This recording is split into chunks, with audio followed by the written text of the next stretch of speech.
Blind Mike needs to be on Story Wars. He fucked a galore of ugly whores back in Baston. It's too hard to park the car.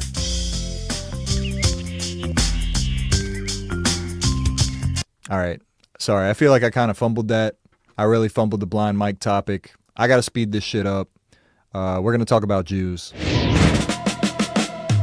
I know what the guys want.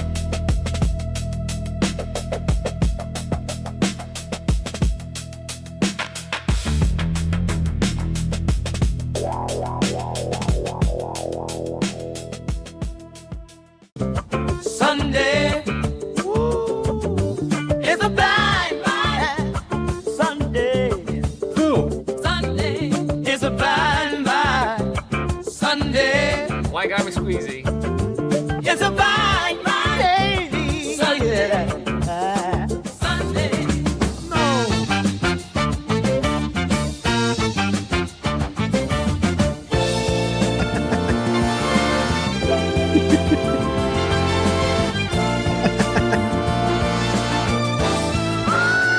Craig. Sunday, it's a blind night. Suck it. Sunday, ooh, it's a blind night. It is Sunday. You have all been very bad boys. Please take a seat for the Blind Mike Project. Go to blindmike.net for all of Blind Mike's decoys, illicit chats, and as much pizza as you can handle. On today's show, Tom Segura finally addresses the divorce. Stavros Halkias discusses comedy greed. Anthony Cumia takes a lie detector test. Anthony, you see how this looks, right? All that and much more. And now here is your host, a man thrust into the middle of a twirling hurricane of emotion and confusion, where up is down and left is right and nothing is what it seems. And no, we are not talking about Veggie-United Kraggers. Blind Mike Geary.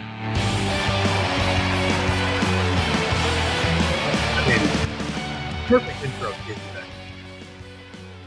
Amazing what you can do without an anchor tied around your neck. No notes. Perfect. I think Chris, by the way, Chris Hansen might have to be the new announcer for the program. I really like them. Why don't you take a seat? Hello. What was that, Crackamico, or is that AI? That was really Crackamico. Thank you, Crack. There's more, I believe. Good to have him involved in the Story Wars battle. A true genius, Crackamico. Thank you. Well, interesting. All right. Distracted now. Got some stuff to get into. Yes. I hate that I have to do this. I'm coming off of a cold, too. So I apologize if I'm coughing, if I'm stuffy. I guess everyone just hates me. Why does this only happen to me? But I'll power through like an adult. All right. I want to start the program today. I don't know if this will make sense to a ton of you. If you have no interest or you're confused by what I'm talking about, feel free to check back in 10 or 15 minutes or wait till the timestamps are up and skip ahead. That's totally fine. If you want to stick around, also, thanks for supporting the show. I want to start the program by thanking Craig and Casey for the amazing work they do and all the time they put in. And that is usually followed by a joke where I insult them. And I refer to the time Craig puts in as down at the playground or something. then we all have a laugh. We have a laugh at their expense. And I want to thank them for going along with that for so long. And I genuinely mean thank you to them because of the amount of work and time they've put in, and they deal with me being annoyed at them for no reason when they don't have to. So I genuinely do appreciate it. And also, I wanted to point out that Craig and Casey Day are the only two people that I've asked to participate in this show on a regular basis. Other people just show up. So some things have happened this weekend that I'm going to get into. And while I really appreciate both of you, Craig and Casey, I've talked to Casey privately, and now I'm going to talk to you, Craig. I haven't had a chance. I'm sorry. I'm also the head of HR here. I got a lot on my plate. So I haven't had a chance. I have to speak to you today, Craig. And you've done nothing wrong. You've actually been perfect. You've been great. When I make fun of you, you go along with it. You don't expect me, if you humiliate yourself on the internet, not only don't you expect me to censor myself, you'll hop on and join in. Sure will. And I appreciate that very much. So you did nothing wrong. Casey did nothing wrong. But sometimes some asshole comes along and ruins it for everyone. So I have to put on my HR hat today, and I have to tell you the new rules around here. First things first. Like I said, I appreciate you guys, particularly Casey Day. And I'm kind of done. If you joke about Casey Day in the comments or whatever, have at it. But the people that are like, oh, I don't get what Casey does on the show, then you're a fucking idiot. If you don't understand what he adds to this show, you're not paying attention. So I'm kind of done playing along with whatever that bit is. But he adds a tremendous value, as does Craig. Part of that value, I think, is that I can bust their balls, make fun of them, insult them, and even get angry with them and tell them things they're doing wrong without a psychotic meltdown. And I appreciate that very much. It's very kind of you to allow me to do that. In the future, if one of you says, hey, my friend's here with me, it's a celery stalk, and they're going to read comments. In the past, I would have been very polite and said, man, who gives a fuck? What could go wrong? And the answer to that is nothing for an amount of years. but eventually, something could go wrong. So, henceforth, my answer will probably be no, unless I'm totally comfortable with that person. Is that fine with you? That's fine. Okay, thank you. I appreciate that. I'll tell my Jello pudding to take a seat. It's fine with Casey as well. Maybe I should have had Casey on for the only reason he's not here is it's Craig's week. Craig says, hey, point to be made or no point. It's my screen time. Not having Casey Day interrupt that. I can't share. So I hope everyone's cool with that. No plus ones on the Blind Mike project anymore. From now on, it'll be people that I want on the show. And any misjudgment of character, by the way, this is not me throwing anyone else under the bus. Totally my fault. For years, I would have thought, everyone involved with this show gets the show to a degree. And I was wrong about that. So I apologize, and I fucked up. And that won't happen again. We will scrutinize more, and this is not, we won't treat it as playtime, where just if you show up, we let you, think you're part of the team when you're not. And it'll be kind of nice not to have people on the show anymore that have no idea what's going on, but feel uninhibited to just interrupt constantly and throw inane points out when they clearly don't know the subject at all. That'll be fun to not have those speed bumps along the way. So I'm excited for that. That's a new phase in the Blind Mike project. I don't know, this new era of the show where we're handling things this way. Another rule that I think you guys will both be okay with, but I'll get your take on it, Craig. Mm-hmm. If you have an epic meltdown online where you really humiliate yourself, mm-hmm, I'll probably give you some advice.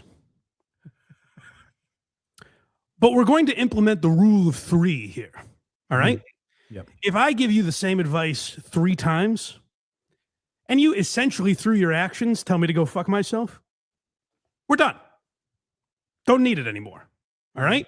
Don't keep coming back to me asking for advice. I'm not interested.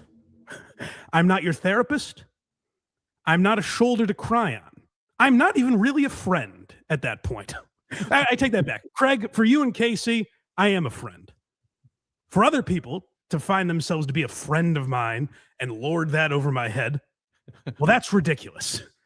But you, Craig, if you actually need a friend, can talk to me because I trust you to handle that like an adult. And I'll tell you what I mean by that.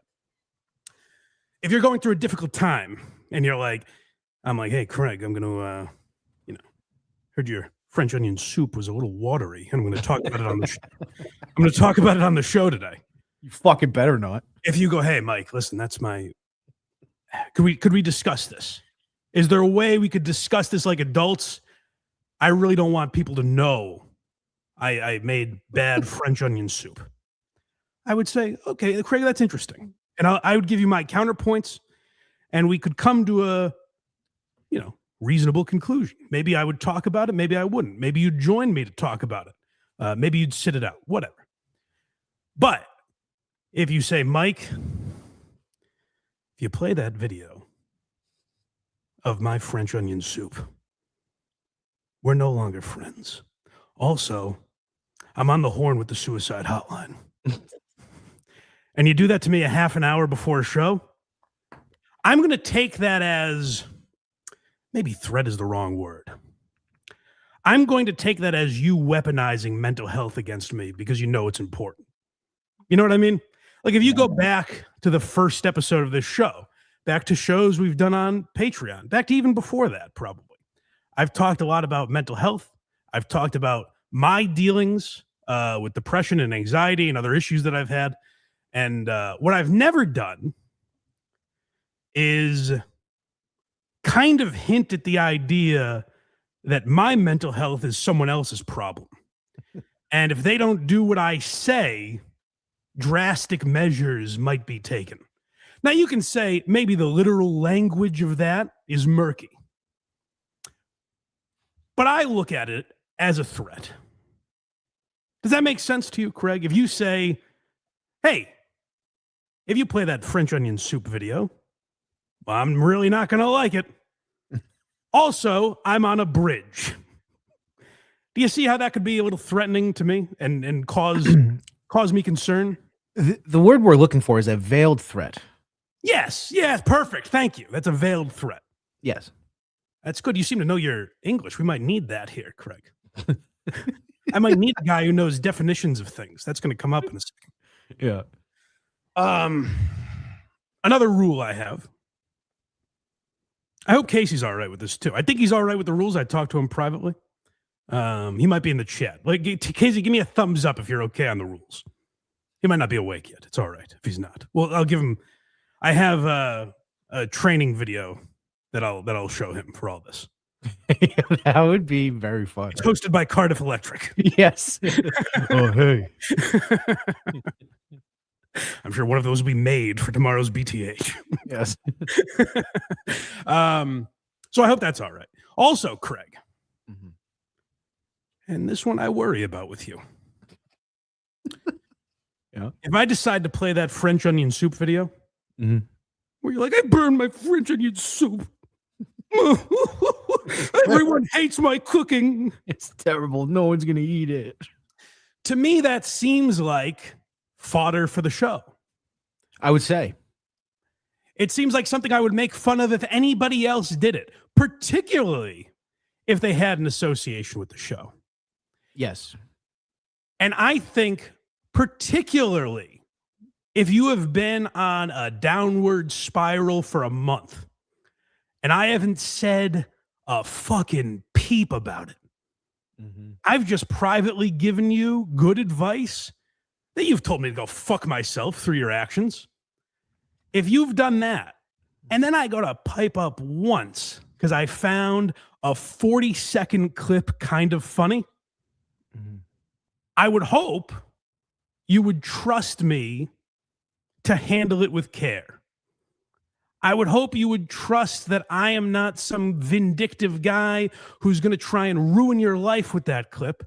I would hope you've watched and broadcast with me enough to know that I might bust your chops a little bit, but I would probably have your best interest in mind. Would you say that, Craig? I would say that. I would say unless you're Jerry Seinfeld, you're not getting full-blown Blind Mike wrath. That's right. So now that you know that, my rule is that if you send me a cease and desist letter, even if it's from your personal email, which is ridiculous and childish. But if you send me a cease and desist letter from your personal email, I'm just going to forward it to my lawyer. I'm going to treat it as, it's clearly not legally binding, of course, but I'm going to treat it as it is. And I'm going to forward any future correspondence right to the lawyer. I'm not going to respond to it. I'm not going to waste my time. If you send me messages backpedaling and trying to cover your ass, those are also going right to the lawyer. Is that understood? Yes. Because I see that, Craig. I want to explain to you. If you use the phrase cease and desist and you try to get information from my channel, like my analytics, for some reason, you feel you're owed that? And you're talking about my numbers? I'm going to see that as a legal threat. And I hate to keep using that word. Maybe I'm not very polished in English. But that's how I look at it, as a threat, or let's call it a light suggestion, if that's better. A light suggestion of possible legal action. I'm going to take that very seriously.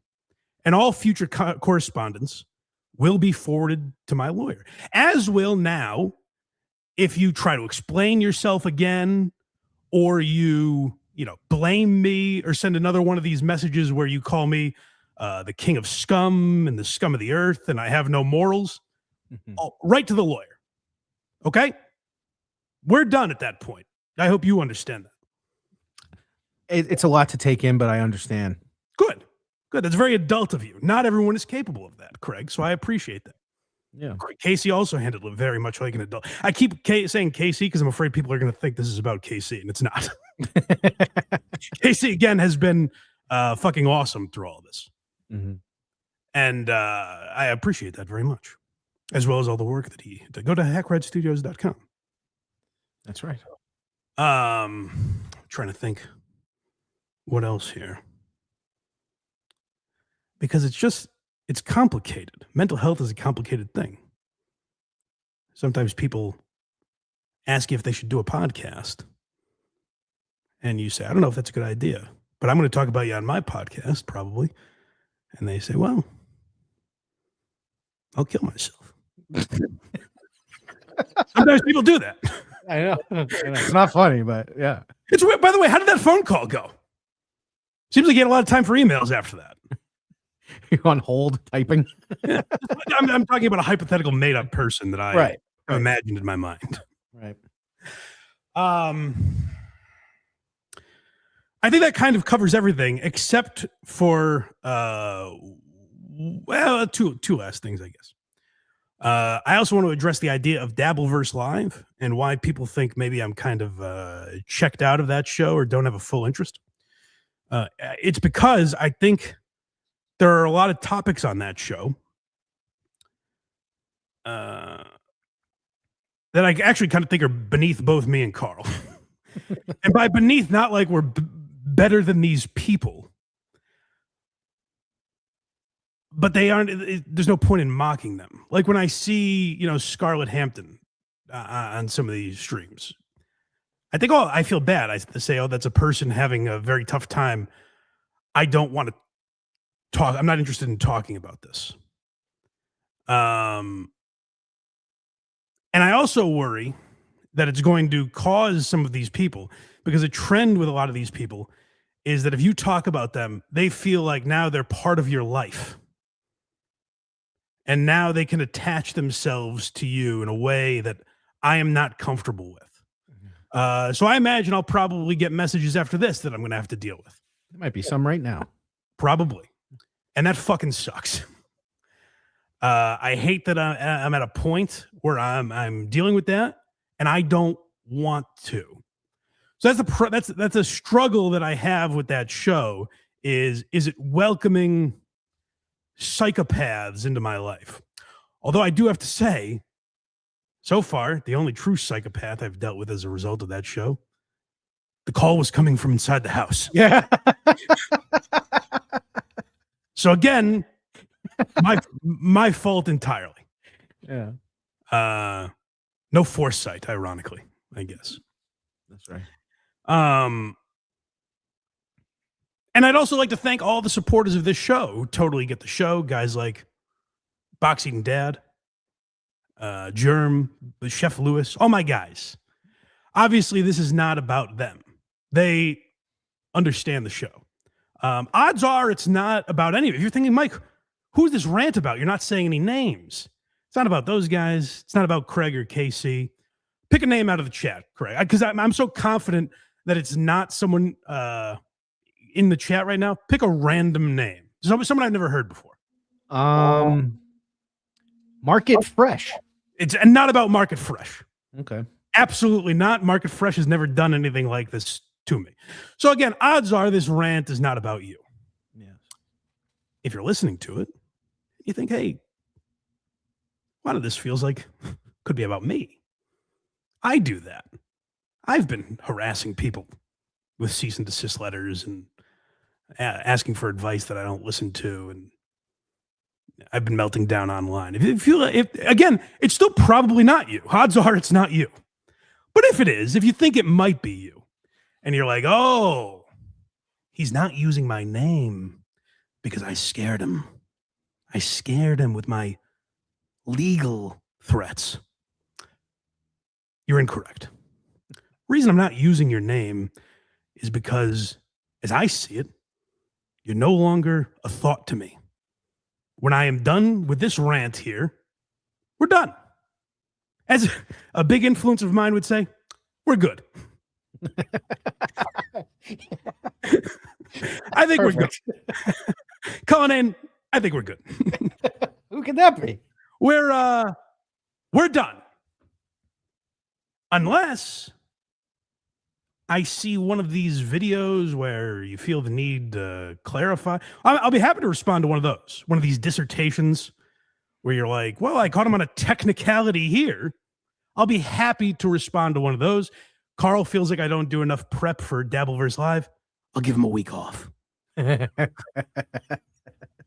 be happy to. But as I see it, if it's up to me, never come up again on this show or any of my other shows. I'll tap out if your name comes up. Not interested. Okay? Now, if I get more letters, more legal threats, more explanations of what you meant to say, more dressing down of my character, I don't have the morals you thought I did. Any of that will be you saying you want to continue this. As I see it, we are done, and you are no longer a thought to me. But before I let you go here, one last piece of advice for the road, for old time's sake. Maybe if everyone comes to the same conclusion on you, if you wonder, why does every single person have this thought about me?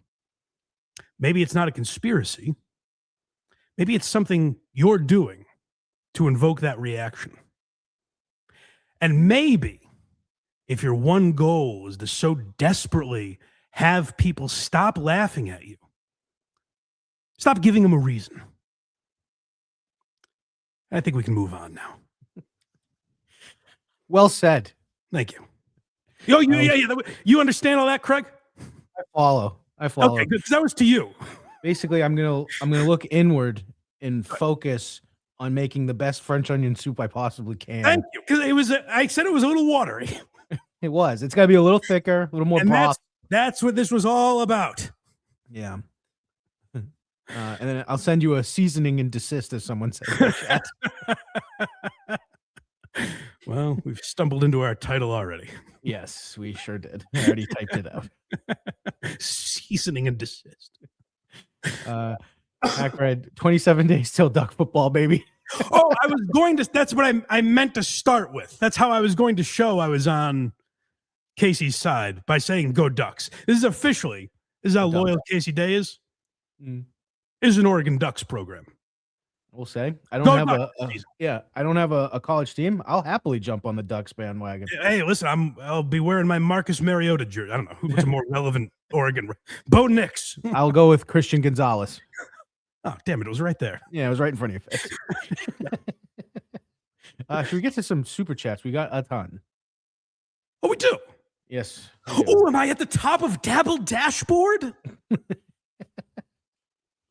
Box eating dad. Imagine sending me a message.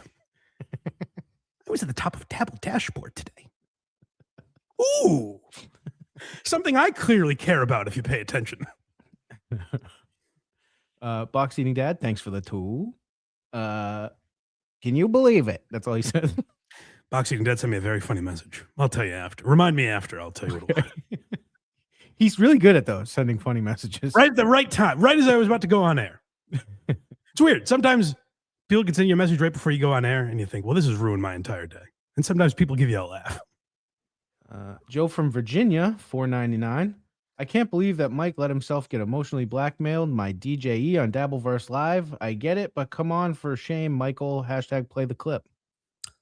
You can find the clip in question at Doomspayah, DOOMSPAYUH.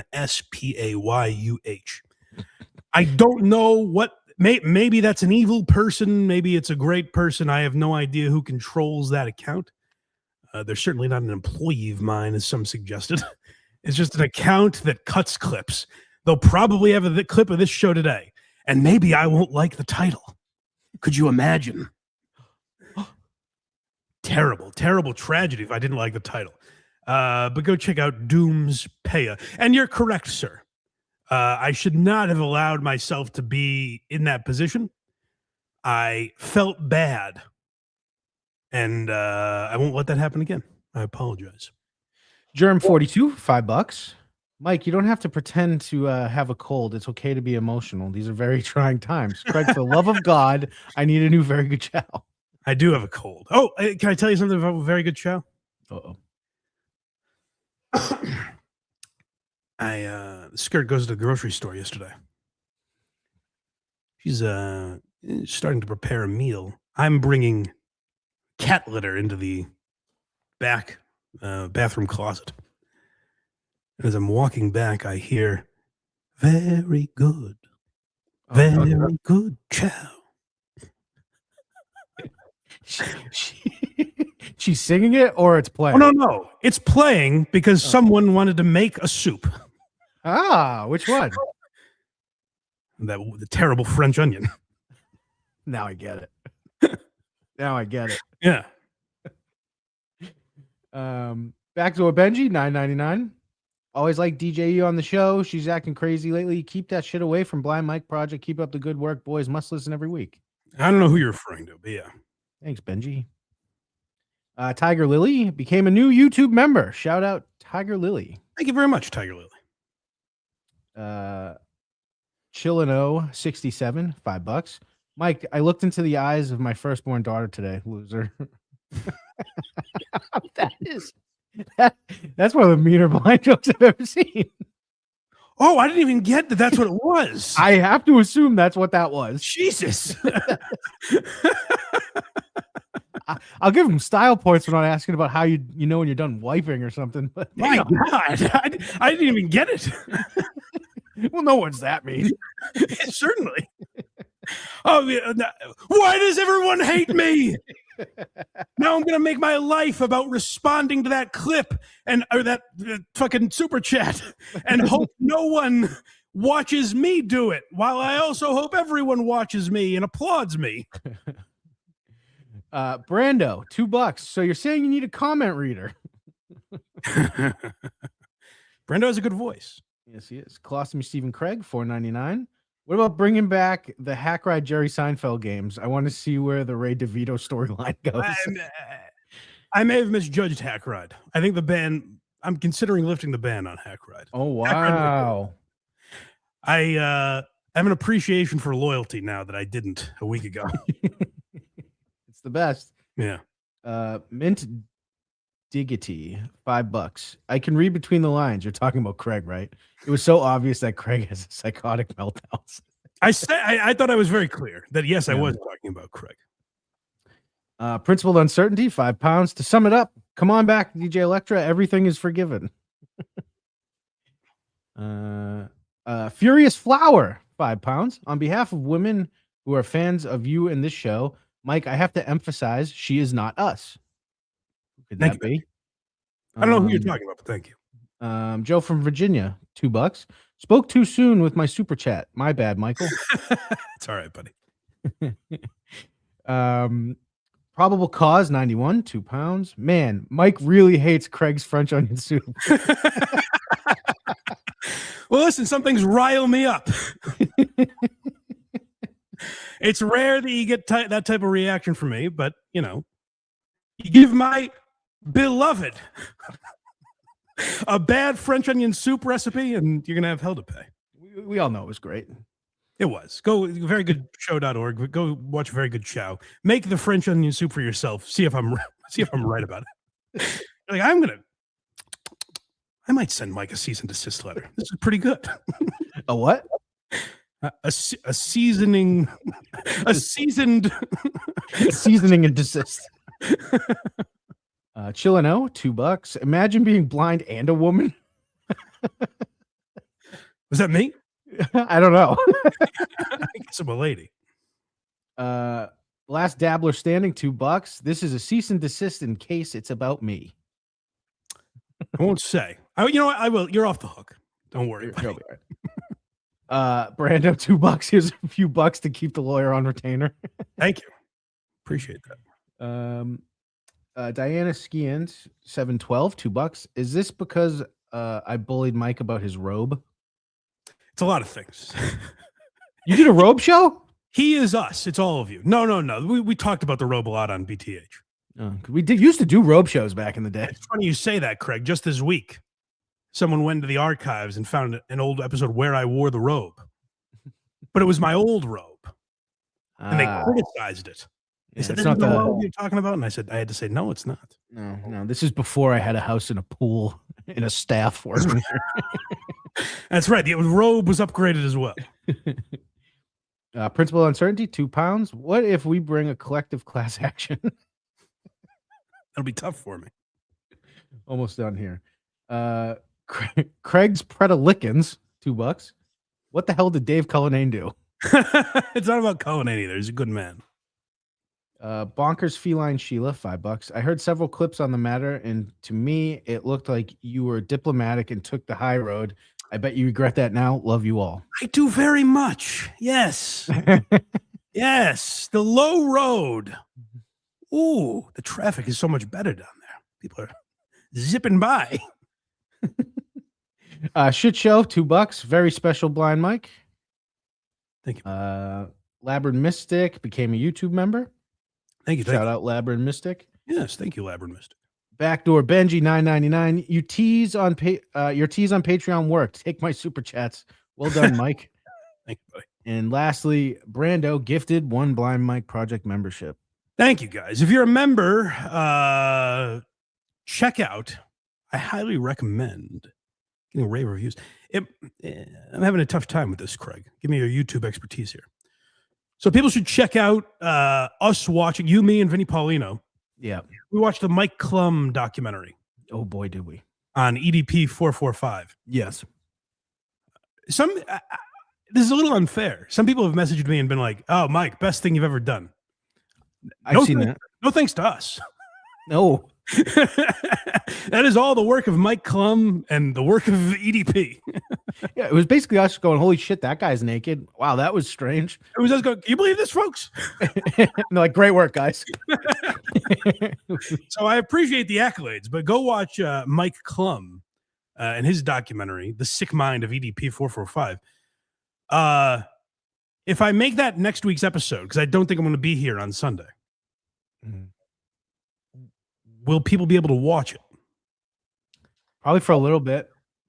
For a little bit. It's already like partially blocked, and I don't really know what that means. So my guess is the live will go off, but there's a chance that afterwards it could get some attention and then get taken down. There's a chance. Okay. So we may try to make that the episode next week. We'll see. We'll see. If Mike Klum takes mercy on us, I hope. That's right. But yeah, check it out. If you're a member now, you get it already, even if we do upload it later. So go check it out. All right. Where to? Let's totally transition to disloyal women. What do you say? A coward who threw someone she pretended to respect under the bus. Alex Cooper, of course, I'm talking about, with Dave Portnoy. Dave Portnoy wrote a book. My old friend, Dave Portnoy, wrote a book, a tell-all about the inner workings of Barstool Sports. I have not read it. I've been told it's very good in terms of, I think the fear with a guy as open as Dave, I think the fear with his book is, well, we already know everything. You know, like he's so open about his life. What's he going to tell us that we don't already know? But he gave inside like business stuff that he previously couldn't talk about that people legitimately didn't know. So it seems like it was very good based on what or at least stuff I would be interested in reading from what I've heard. And one of those things was the Call Her Daddy, Alex Cooper, Sophia Franklin drama. And Dave Portnoy mentioned there's a lot of stuff going on at that time where they were making a lot of threats. Boy, don't I know it. They were making a lot of threats to him about various things. And one of those that came up in the book made people say, huh, Alex Cooper has kind of built this persona on, you know, women empowerment and, you know, femininity and kind of taking, I don't know, women taking the lead in their own lives and not being the victim and that sort of stuff. Well, it's interesting because one of the things Dave said in his book is that there was a threat like, hey, if you don't do what we say, we're going to accuse you of sexual harassment. Seemingly falsely is what it sounded like. Yeah. Which is very wrong to do. Can't, especially if you're, you know, the leader of this open sexuality movement. You can't be accusing guys falsely of sexual harassment. That seems counterintuitive and hypocritical. So Alex Cooper's on CNBC. I thought this guy did it about as good. This is one of those, like, it's a PR interview. Mm-hmm. It's, hey, you've got a new project coming up. Why don't you tell us about it? Just a horseshit interview. And you could tell this guy squeezed this question in, even though he was probably told not to, it seems like. Mm-hmm. So credit to him for asking. Maybe he could have pushed a little harder or whatever, but it seemed like they were tight on time. You know how these TV interviews go. And he probably didn't want to just, he didn't want to blow up the relationship, I assume. But this is him asking about that section of Dave Portnoy's new book. This is not clickbait, but I want to ask you. Andrew? Okay, but I want to ask, Dave Portnoy wrote a memoir. And in his memoir, he said that when you were at Barstool and you were trying to get out of your deal, you know where I'm going with this, he suggested that a threat was made that he was going to be accused of sexual harassment. I don't think you've responded to this yet. I have not. And I am so curious. I've been pregnant, Andrew. I'm busy building a child. I'm so curious what you thought of that, whether it was true. I think whenever I see Dave online, we all enjoy his banter. Hold on. He's a very... Already, we're much longer than yes or no. Mm-hmm. The question was, is it true? And we're not through with sentence one yet, but we've used so many more words than, of course, yes, it's true. Who's to say? That's very interesting. How many words she's using, which tells me maybe it's no. Could be. That's what it's looking like. Maybe you would look, if you answered this question accurately, you would look really foolish and like your entire brand has kind of been built on a lie. very entertaining person, and I have a very great and complicated relationship with Dave. He gave me my start in this industry, and I will never not be grateful to him. Hold on, go back, please. But this is equivalent to Bob Costas saying, "Are you attracted to young people?" And Jerry Sandusky says, "I like horsing around. I like." It's like, what? No, you just say no. No, I'm not. What? How are we at? Did I threaten Dave with sexual harassment. You see, Dave's a very interesting guy. He's interesting. Didn't he sexually harass you? Is that what you're saying is interesting? Are you surprised he put that in the book? No, because I think things have happened in Dave's life where he doesn't tolerate that shit anymore. Got it. You know? Yeah. I think a certain New York Times article came out and he was like, well, I'm not going to be fucking blackmailed with this shit anymore, you know? Great point. Yeah. And I have a very great and complicated relationship with Dave. He gave me my start in this industry, and I will never not be grateful to him. And I think when I haven't read the book, but I remember seeing obviously getting. He just to be clear, Alex, he doesn't care what you think of Big Cat and PFT being mad at Dave. You don't have to read the whole book. He's telling you what was said. Is that true? He said, hey, here's the thing that happened. Is that true? I didn't read the stuff about Erica Nardini. Wow. I don't know if you need to. I didn't read. See, he got Penn. He got Penn to give him $2 for bars. See, I just didn't read it, so I don't know how much it was. You don't really need to know any of that stuff. All I know is my favorite part of the book was when we talked about a blind guy taking the company down in Miami. I didn't make it, unfortunately. And I think when I haven't read the book, but I remember seeing obviously getting tagged in those things, and that's not how I remember that at all. But I also am like, Dave. Did I falsely accuse him of sexual harassment for my own gain? Wait, I gotta plead ignorance on that one. My memory's a little fuzzy. Because she's just like, I don't know. Well, now wait a second. Let me think about this. Did I say I was going to blackmail him with a false sexual harassment claim? I mean, it's not. I remember someone said something about sexual harassment. Oh, come on, Alex. Think. I just can't remember what exactly it was. It's a shame my damn memory is so fuzzy. I don't know. This was a perfect opportunity for just bury fucking Sophia with an F. Yeah, right.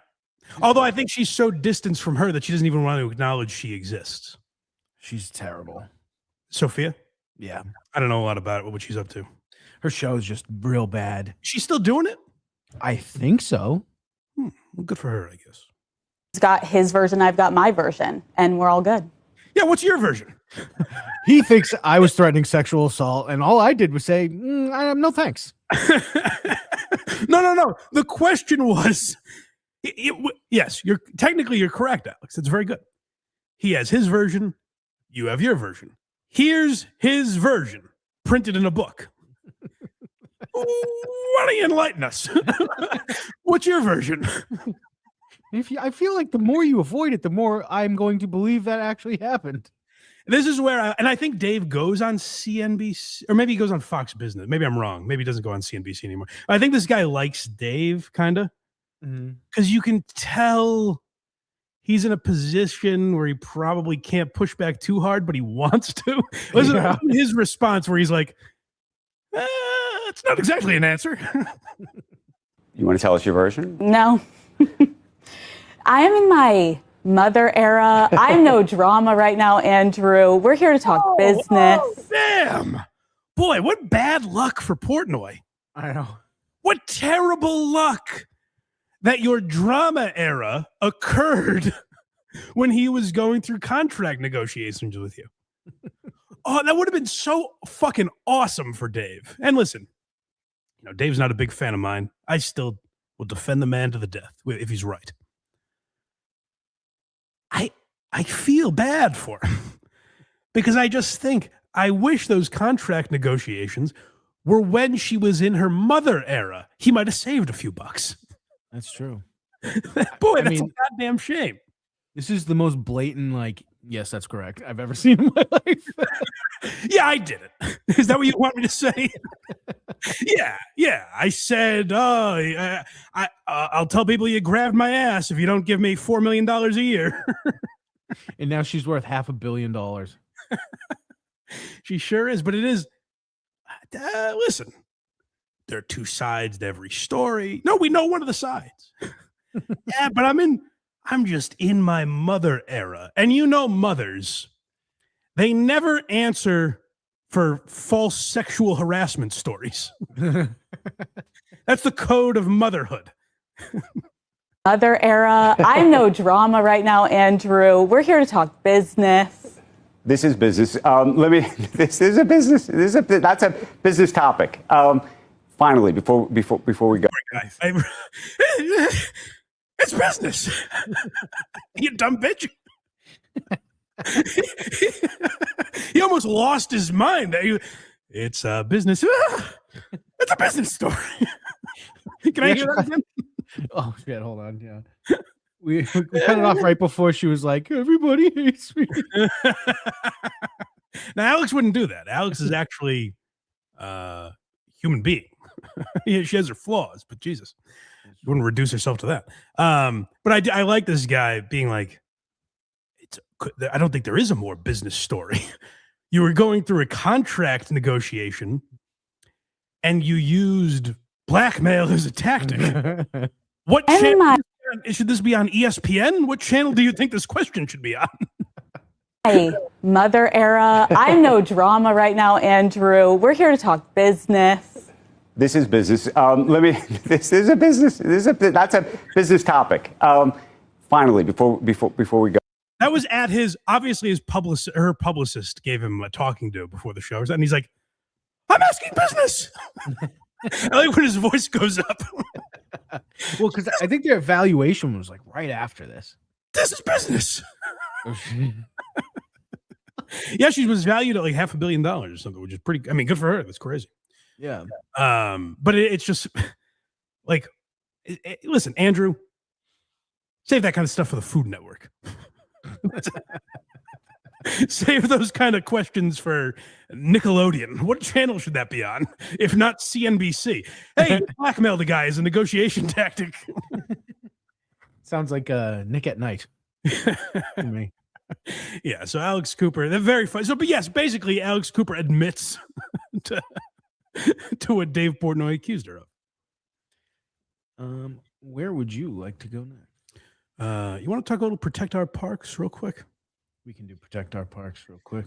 There was an idea that Joe Rogan has for Shane Gillis that I thought was actually a very good idea. I don't think it's anything that would be sustainable weekly, but I wanted to pitch an idea. I keep harassing this fucking guy. I wanted to pitch an idea to my friend Louis J. Gomez. Leave him alone. Jesus Christ. I did your podcast once. Go away. But I think this could be a really good idea for Skankfest. So I wanted to talk about that for a moment here. Dude. You know what you should do? You know how I do a fight companion for fights? Yeah, you should do a game companion. Ooh, it would with be players. Fucking giant. I couldn't do Notre Dame. Why not? I'm just dead silent the entire game. Okay. Right. Okay. You see that guy call the Phillies game? What about NFL? I could do the Eagles. I could have a little more fun with the Eagles. Dude, you know how fun that would be? You, McCusker, Jalen Hurts, football players. Jalen Hurts. Get him in there. Get a football player in. Oh yeah. But get Taylor. Get Taylor. Nate? Yeah. Lawan and Taylor. Yeah, or Will. Yeah, both of them together. By the way, that's the perfect grouping for that show, by the way. Yeah, it is. Will stunningly, it comes from Rogan. I know. I couldn't believe it. Will Compton is what Brendan Schaub thought he was going to be. Yes. Or what Brendan Schaub should have been, probably. Yes. Like, Will Compton is actually legitimately funny, but also, like, in on the joke, I think. Mm-hmm. You know, like, he'll make fun of himself for being a dummy and let other people do it. That's a great quality in a podcaster, by the way. But he'll allow you to make fun of him, even though he was this, like, you know, big, tough NFL guy. Like, he doesn't use that to intimidate people out of making fun of him. So Will Compton's very funny. And yeah, it's just funny when every time I hear him, I'm like, Oh, that should have. That's what Brendan Sharp was going for. Is what this guy has. Damn. That would blow How about up. that? Well, you, how about that? McCusker, Taylor, and Will. Let us use your studio. Do you know? Let's I'll do it let out you of do here. it. 100%. Lock it in. There it is. 100. On Sunday, Jamie's like, what the fuck? J-Mo. will be involved. Bro, obviously. it would be a great idea. Sundays. I wouldn't mind a football a little. Occasional Thursday. Yeah, we could get a couple Football brewskis in companion. here. Watch the Dude, 1 a o'clock. football Dude, companion would be sick. Eagle. With you guys, that Halftime would be sauna. Watch whatever's literally going on at sick. 1 o'clock. Eagle Cool. comes out. You and could he- totally use this place. No, it'll be 12 awesome. here. Bro, That would be good. It is a great idea. Shane is perfect for it. But I was thinking more selfishly. It's actually not selfishly because I probably wouldn't be at it. I don't think I would subject the skirt to that to this show. But I think at Skankfest, a perfect show on Sunday because a lot of these guys like want to leave on Sunday and go watch football games. Mhm. There was one year in Vegas, some show was delayed because like half of the guys were downstairs watching football. So I think a great show, message to Louis J. Gomez, take this idea. It's all yours. Pretend it's your own if you'd like. On Sunday, put Gillis, Soder, Big J, and Sam Talent in a room, put football on the screen behind them, and just have them comment on it. Like, that's a perfect show for Skankfest. Because I do think there are fans there that are like, fuck, I'm missing a day of NFL. Just put Red Zone on the TV and have them fuck around for 3 hours. Yeah, and I think the only miss there from Rogan was adding McCusker to that because he doesn't know ball at all. He said McCusker. Yeah, I don't know why, but they said that came up later where they're like, "Does McCusker know football?" And Shane goes, "No," but that's kind of why that could work because he'll just go along with it. Be like, yeah, that was great. Yeah. Well, he said like he'll be like, "Hey, who do you think? Who's gonna win this game?" And it'll be like the Jets, even though he has no fucking idea. You gotta sometimes ride someone when you're betting like that. Yeah. But please just pick one. You've been on a hot streak. But yeah, Gillis, Soder, Sam Talent, maybe Big J. He might be busy that day, but those three for sure, I think, would be a great. So, Lewis, your idea. Take it if you'd like. Did you see season 3 of Tigers yet? I watched it in to completion. What'd you think? I loved it. I just love that show. I thought it was great, and it's gotten better every season. You can tell they're figuring it out.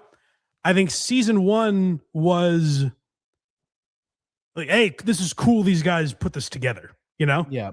I think there's a lot of funny stuff, but it was clearly like, let's put together a show and try to sell it. I compared it a lot to season 1 of Always Sunny, where you're like, all right, they're going for something here. This is funny, but it's not like fully there yet. Season 2, I think, was a big step up, and they figured out like how to make a show and how to develop some of those characters. This was like a genuinely great season of TV, I thought. I thought season 3 was the first where I'm like, now I'm all in. I thought this was really good. I actually had that feeling last year when I think it was the convention episode with Vince Vaughn, and I'm like, this is just perfect. I love it. I love it. But the cameos, I mean, H. Foley is great in it as a villain. This was his best season by far. Bobby Lee is very funny as a villain. Mm-hmm. Karen Fian, great whore. I like that Karen just has a recurring, like she just fucking Will on the side. You forget she's there and then comes back. She's just there to get eaten out by Will. Two characters that I don't know enough about the Emmys. The Oscars are like a calendar year. Mm-hmm. Like every movie that comes out this calendar year is eligible for this year's Oscars. The Emmys are weird where it's based on like the network TV schedule. So would this season be next year's Emmys, I would assume? Does it count if it's just on Netflix? Yeah. When is the award show? Just say you don't know. I'm trying to see how much time until the award show. Like, I think it's like next month. But I don't know how they submit it. Where like if they submit it before the season comes out or something like that, you know. I assume the nominations are already out. I would think. Yeah, I have to imagine that too. I just don't know enough about how that works. So it'll probably be next year. Yeah. Stavros and Gerben should be nominated for Best Supporting Actors in a Comedy Series. For sure. I think, well, I don't know if so this was my thought watching season 3. I thought Gerben was the main character. Oh, you know what? You're right. I meant to say that too. I said supporting actor, but like Shane is billed first. People think of it as Shane Gillis's show. Yeah, I think Gerben is the main character of that show. I do too. I think based on like the ending, it's going to be much more Shane. Yeah. By the way, Lucy the Lib is a great character. She's she's good. Was that Meadow Soprano in the last episode? By the way, yeah. I mean, it's Jamie Lynn Sigler. She's not playing Meadow Soprano. That would be wild. You never watched Entourage? That's Meadow Soprano. He got tugged off by Meadow Soprano. Yeah, right, bro. Yeah, no, Steve Gerben is like the main character of that show. You're right. But like, I think those two are legitimately like very funny sitcom characters. And Stavros' character, I think, like for a generation of people, will be one of the funniest sitcom characters. Like, who else even exists like that? Like, that's a genuinely hilarious character. And this was also his best season. Yeah. Yeah, Stavros is just like a good, funny actor. I like the Wops are just a great little seasoning on the show. What about Andrew Schultz? He's great. They were exceptionally funny this season. They were very good. They were perfect. Tommy Pope. O'Connor's character had more to do this year. So that was always my big thing with him. And I'm like, he's like billed as a main character of the show, and he's barely on the fucking thing. Yes. Yeah, the first two, I was kind of like, you wouldn't even, if you didn't know who Chris O'Connor was, you wouldn't even really know he was in the show. Yeah, but they perfectly found his lane this season. They figured it out. Yeah, he had a lot more to do this year. It was perfect. And I think Dan Soder's character might have like just changed the show. Yes. Like that might be the best character in the show now. Yeah, and I know it just came out, so I don't want to get like too specific for anyone that hasn't seen it yet. Yeah. But he's excellent. There's I guess I say cliffhanger of sorts with him. It's teased that he might be back in a substantial role. Yes. Yeah. Which I hope he is, because it was a great character. But there was literally just down to like when O'Connor says to him, I said we were friendly. And Dan goes, oh, wow. That reaction, I rewound it 3 times because it was such a perfect reaction. There's a scene with him and O'Connor later where it is almost like a love story, and I got emotional. Now, yes, I was thinking a lot about other human relationships, so maybe I was in a weird place. But I got emotional at the time.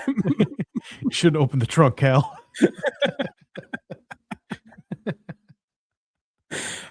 So yeah, I think genuinely it's become a great show. I liked it before, and I would say I love it now. Like this was a great season, I thought. Mm-hmm. So go check out Tires season 3, I guess is my point. DeRosa was in it more and was very funny. He was Hayden Church, Thomas fucking Hayden Church. hilarious. Yeah, he's unbelievably perfect for that role too. Well, one criticism I saw people have is like, oh, it's just their podcast, like they're just playing themselves. And I'm like, I don't really care about that. I'm not like, oh, this isn't acting enough. They're too much like themselves. Like, I think that's kind of the point. Like, I like that DeRosa's relationship with Shane in the show is their real life relationship.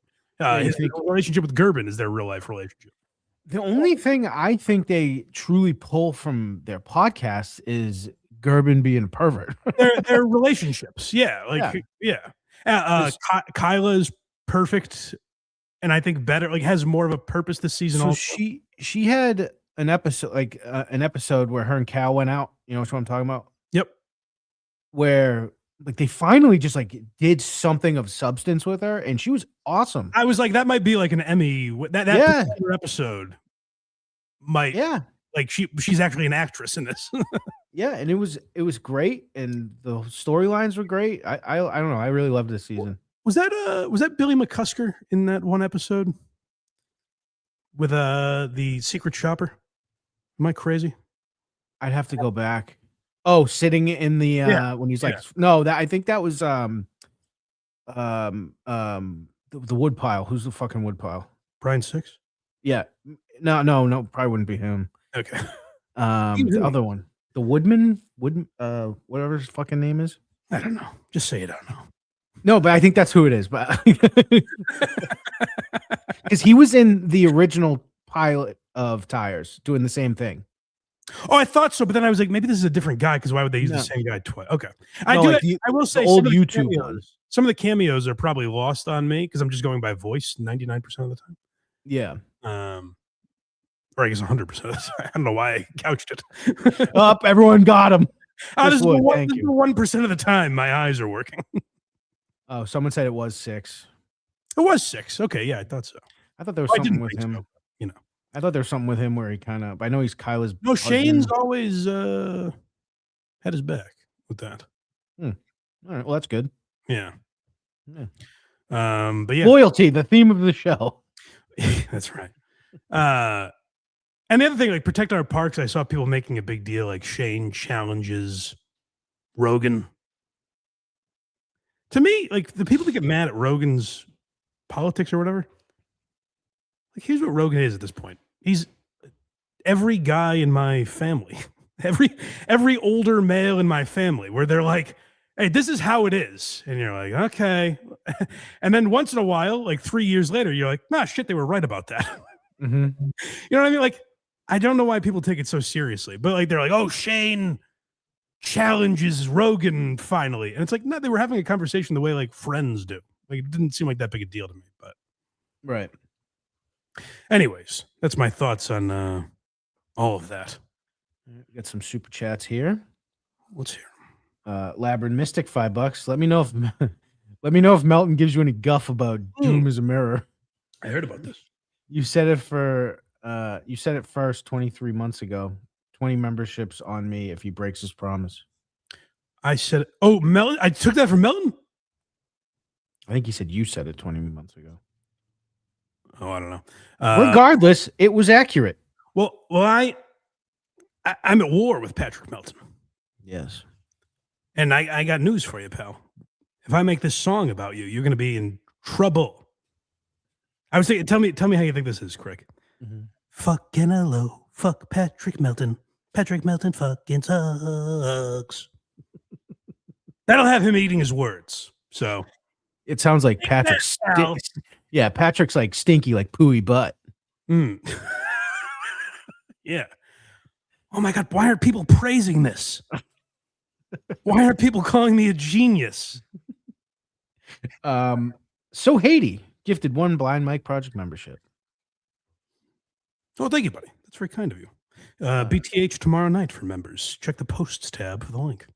Matt Fechtow, 8100, $10. It's about time you address Craig's lousy soup. I was silent for too long, you know? It's enough. Enough is enough. Labyrinth Mystic, 5 Blind Mike Project memberships. Shout out. Thank you, buddy. Thank you very much. That's very kind of you. Can I just check in real quick, Craig?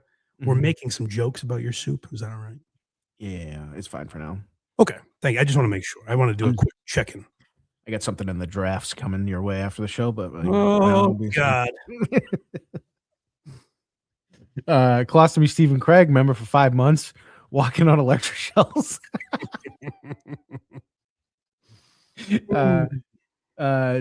Duke of Overslaw became a YouTube member. Shout out. A lot of new members today. Thank you guys. Dabble Tim, $9.99. Just started today's show, and goodness gracious, Mike is on fire lately. As long as we ignore the Jasleen Singh embarrassment. That was tough. Hey, listen. You know, there are very few undefeated teams in the league. That's right. That was our Super Bowl loss to the Giants. What does she mean, Jacksonville? I was so outraged. We should have been like, well, this just isn't funny. That should have been the angle. Yeah. Well, hey, you win some, you lose some. His message continues. First EDP, now this. And congrats, Craig. No rules about protesting dead kids. That's not my rule. Listen, the courts, whatever they told Alex Jones, that's what applies here. Imagine Coleman living out the Blind Mike dream, meeting Shane. Brando, you new here. That'd be something. I think Mike and Shane. I get it. Embrace each other all the time. Well, that's true, but what he's saying is the Will Compton Taylor Lewan thing. If that happened, who'd be filming it? He'd be doing his fucking Ray Lewis dance into the room. One Jack Coleman. Yo, Shane, dog, what's up? Oh, Shane would. Yo, my guy, dude. Shane, you're my guy, dude. He might look at Coleman and go like, I need to write you into the show next season. He might bring Coleman with him. The new producer of Tires. JFK head chunk, $2. Craig Soup relies on its presentation. Sorry, Mike. It's okay. Labyrinth Mystic, $2. Mike, how is your Ramsey impression for Craig Soup? I don't know the reference, actually. Ramsey? I know Dave Ramsey, the financial guy. I think you're supposed to be like, it's pathetic. Gordon It's Ramsay. garbage. Get out. It's crazy that my mind went to Dave Ramsey before Gordon Ramsay. Especially talking about food. Talking about Patrick Ramsey, former Redskins quarterback. And lastly, HACKRIDE, $5. Hey, Mike, my bad. I have a sentient apricot I'm going to bring on to read chats. Cool. No! He showed up late. He missed the beginning. You hear the rules. If I hear that, I just hear, hi. I'm like, no!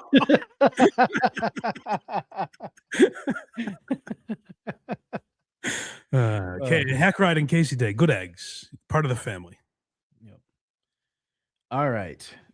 What now, Mike? Well, let's talk about the real news of the week. I forgot we have an actual show to do here. Enough of my nonsense. Let's talk about another split. That would be Tom Segura and Christina Pajitsky.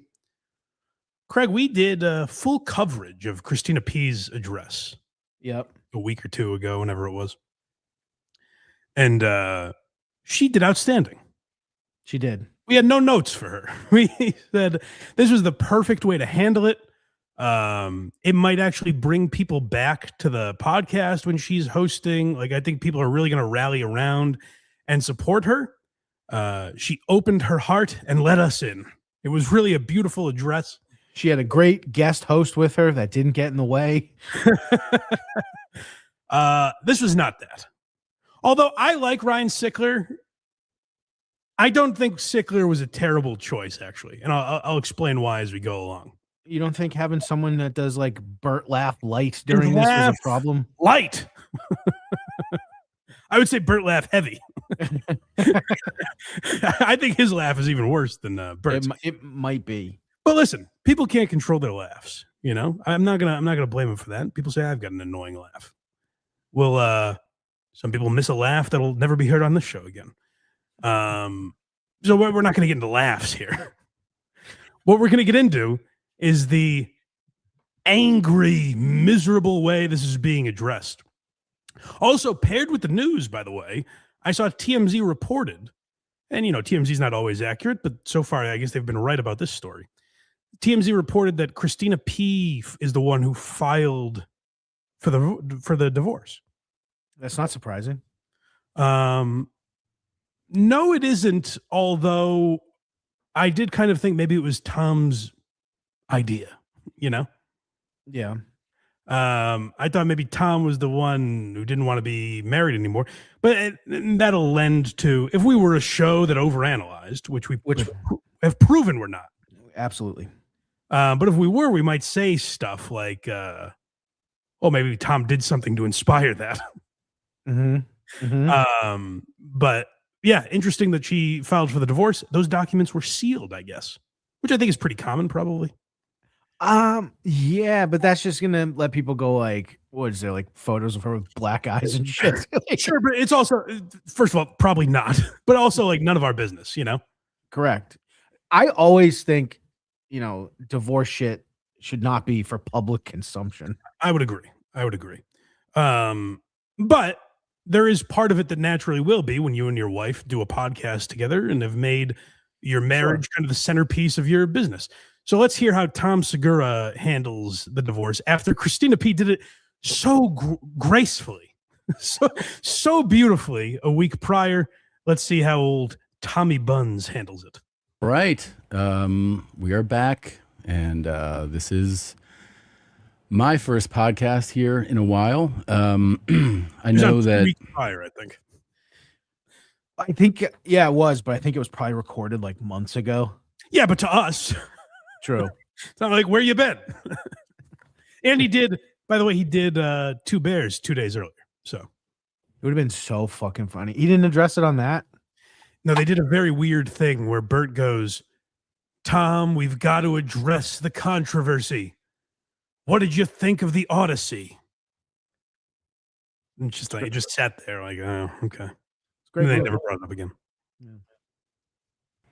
A lot of people obviously heard the news and saw last week's episode where Christina hosted it. And I don't feel a need to like say a lot to people, but it bothered me that a lot of people were like, oh, I can't believe you would make her go address this alone or like do this on her own, you know, which was a thought on this program. Well, I'll amend that a little. I didn't think he made her. No, I know. Yeah, I didn't think he fucking goon armed him. He was like, you get out there alone. For the two of them and the ease and smoothness of this, they should have just sat together, showed they were cordial, and addressed it. Right. That's what I was. I was surprised she did it alone. I didn't think he made her do it alone or he made her go first or any of that. I thought if they were amicable, if that was true, and they're going to continue this podcast together, then there shouldn't be a problem with doing it together. Now, again, it's a divorce. Maybe they just can't be in the same room right now, and in 3 months they'll be fine. But if it's like, hey, we're amicable, we talk all the time, everything's fine, if you're presenting that image, it's weird to not do it while you're in the same room together. And what did you think people were going to think if you didn't do that? If you do a podcast together, the intro says Tom Segura and Christina Pajitsky. If you do that, then of course people are going to be like, wait, why weren't you on it when you guys addressed it? At least for like the first, 15, 20 minutes, talk about it. Then he can leave. Correct. Yeah, then they do the episode. Then she does the episode with Duncan. He does the episode with fucking Sickler. Yeah, right. Like for 10 minutes, be like, hey, this is what we're doing. But it seems like they can't be in the same room together, which is not exactly amicable. It's not amicable, but they have kids, so there has to be some sort of level of amicability, if that's even a word. Yeah, but that's more like, hey, I'm not abandoning the children, not we're going to keep doing a podcast together. Right. Which couldn't be further from the truth. The truth is that like we have been recording separate episodes for a long time now. That is a good point in his favor. It's not like a new development. It has been this way for a while. Well, which kind of says more. It's surprising they didn't do it together. Again, I don't think they have to. When we talked about Christina's episode, I wasn't stunned that Tom wasn't there. But it is telling it, because I'm looking at it from the perspective just of this podcast. What are they going to do in the future? Is every week going to be like, does this podcast just have two totally separate hosts now? It'll be hilarious to see how many more people watch the Christina episodes.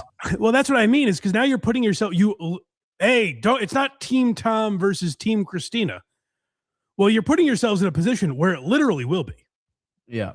And where now eventually advertisers are going to start being like, hey, why are way more people watching when Christina, which I hope is the case, and I think it might be, why are way more people watching when Christina's hosting? Because if you look at the comments, not a lot of love for Tom, it doesn't seem. I did see one comment that was great, which I wish they would do. Someone said, I can't wait till they have Tim Dillon on to mediate logistics. He would be the perfect. All right, let's talk business here. Let's talk turkey. He would be the perfect divorce mediator for this. That would be very funny. Listen, they're probably not at a point where they want to do bits like that. Right. But at some point, that would be very funny. And if it is an amicable thing where they can pull this off together, that would be very funny to do. Because I think Tim would handle it very well. Because everything that people know is not new to us. It's been many, many months. So this is not like brand new to us. It's new, I guess. Wait, you guys didn't just decide that day to get a divorce and tell the world? That wasn't that day. Yeah, it wasn't that day. That's why the whole time I'm thinking, man, this happened today. This just happened. Yeah. It was a big life decision like that. I'm like, I never really care for like kind of the cunty, like, oh, you didn't who thought that? I don't know. Who was like, Oh, they decided today to get a divorce. It's like, Sickler, shut your mouth until you say something funny like, can I plug my dates, please? Right. Yeah, it was many months, and we record separately. So her episode was first after our return, so she addressed it first. But don't you see how that's not her episode was first? So she addressed it first. You guys did the podcast together forever. That's the thing. And you're supposedly continuing to do it together. That's what's weird about all this. It would be very weird if I started this show addressing somebody and then they're the host next week and I'm not on. And then I come back in and we just alternate weeks like that. It could happen. That would be very strange. Never like, hey, you go handle this. It was just kind of the timing of how that worked. And we both decided to record separately. That's just what we're doing. It's been horrible. It's a horrible experience. So I just wanted to let people know it's privately, it's horrible. And then I believe it, by the way, that sucks. And I'm not one of these people that's like, fuck you, Tom. Like that sucks. They were together for 20 years. They were obviously very close for a long time. But that's terrible. Yeah, and that's like the most emotion, like true emotion he's shown in like a decade. Or will for the rest of this clip. Yeah. It's a long experience. It's emotionally a roller coaster. Your emotions change often many times in a day. If anyone's ever been through it or knows anyone, it's like, you don't feel the same all the time. And it's really tough on you. Like personally, it's really tough. Having it be public is, it's awful. I can only tell you that it's awful. I mean, when I see it's awful when there's a divorce and the woman goes out and just speaks and blabs about it. You're Tom and Christina from back in the day to me, still as well. Yeah. Video games till 5 o'clock in the morning. I got to call Hold on. in sick. You're about to say something very interesting. You guys are in that little here. shanty out back of that dude's house in Redondo, and Christina's inviting me over for real meals. And yeah. I'm dodging bullets on Carondelet just to come over and say hi and see John Goodman above the toilet. It breaks my heart. This is my first real divorce. Yeah. I don't want to make this about me. My parents were divorced, but man, when my dad divorced my mom, we were like, fuck yeah, this one's really tough for me right here. I'm really torn. I actually do think, and because I saw a lot of your Mom's House fans were really glad he was there. Like, he's in that world. Right. So it's not that weird that he was the choice for the guest. Also, like, I think that was kind of voicing. It might sound silly or childish or ridiculous, but like there are a lot of people. Like I have a buddy who listened to your Mom's House. Mm-hmm. And no, maybe I shouldn't say this, but never mind. But I think there's a lot of people that are like look at Tom and Christine when you do a podcast. If you're a child from divorce like me, mm-hmm. you have to look other places for like, why should I get married? Why would marriage be a good idea? And sometimes there are people publicly that you're like, well, they have a pretty good marriage. That's lasted a long time. They're very close, and they've been stuck with each other through drastic life changes and new wealth and success and cancer diagnosis. And oh, wait a minute, they're getting divorced. And you're kind of like, fuck, maybe it doesn't work for anybody, Right.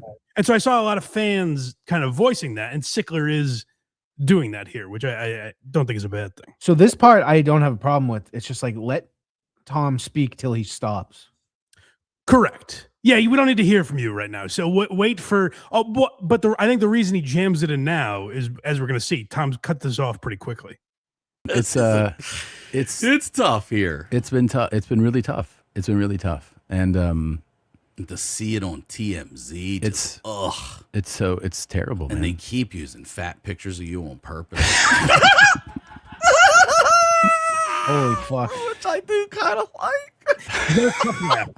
I think TJ Miller, who I don't necessarily love his stand-up, but he had a great joke years ago where he's like, people make fun of my laugh, and really what they're saying is, do you know that noise you make when you express joy involuntarily, when something allows you to take a break from this dark, grim reality and just go, ha! At what a hilarious moment you just experienced. Well, you sound stupid when you do that. I will say the difference between him and Bert, though, is he actually genuinely looks like he's laughing. Right. Bert's just like, I'm making noise just to do it. I'm causing a scene. Yeah. Yeah. And that was funny pointing that out about TMZ. They're all fat. That's what I mean. Like, he was poking at Tom a little the way a friend would. Like, I think Tom needed that because Tom is just stone-faced. Like, he has no interest in talking about this. Yeah. I will say, though, what Duncan did perfect was just let Christina go until she said her piece. Correct. But Tom is like, it feels like Christina was pouring her heart out. And I was actually like, I need to do this. I need to do this podcast. I need to get this out. It's freeing to me. Whereas Tom is reading a book report in front of the class that he didn't prepare for. Also, it's never a good look for the guy when his ex is on camera crying over anything. Drinking wine and eating Dominoes and going, fuck it. Ripping darts and being like, my life is shit. They keep putting the fat ones to you up, bro. There's a library out there somebody's got out there. I'll tell you, I'll tell you too. It's like That's great. Sickler's laughing, having a good time. And Tom's like, as a matter of fact, I'll tell you about the fat pictures of me. Like, he's got to keep, like, Christina laughed and had fun throughout it. And that's where I was like, oh, maybe it is amicable. Maybe it's all fine. Tom is doing this thing where he's on this podcast seemingly at gunpoint. Like, I don't even know why. Don't bother doing it. Give the podcast to Christina. Yeah. Like, he seems to hate doing it. Give the podcast to Christina. I don't know enough about how divorce works, but I think if you're willing to give that up, it might help you in other situations. It'll be so funny if it turns out like Christina's like fucking 18 guys and we're like, Tom, we're sorry. Tom's like, I was a loyal husband through all this. Wanted to be private. Like, that's how we were handling everything, right? It's like a private matter. And the day you get a phone call from your publicist going, hey, TMZ's has got wind of this and they're going to run a story. You're like, what? Can I be honest? Yeah.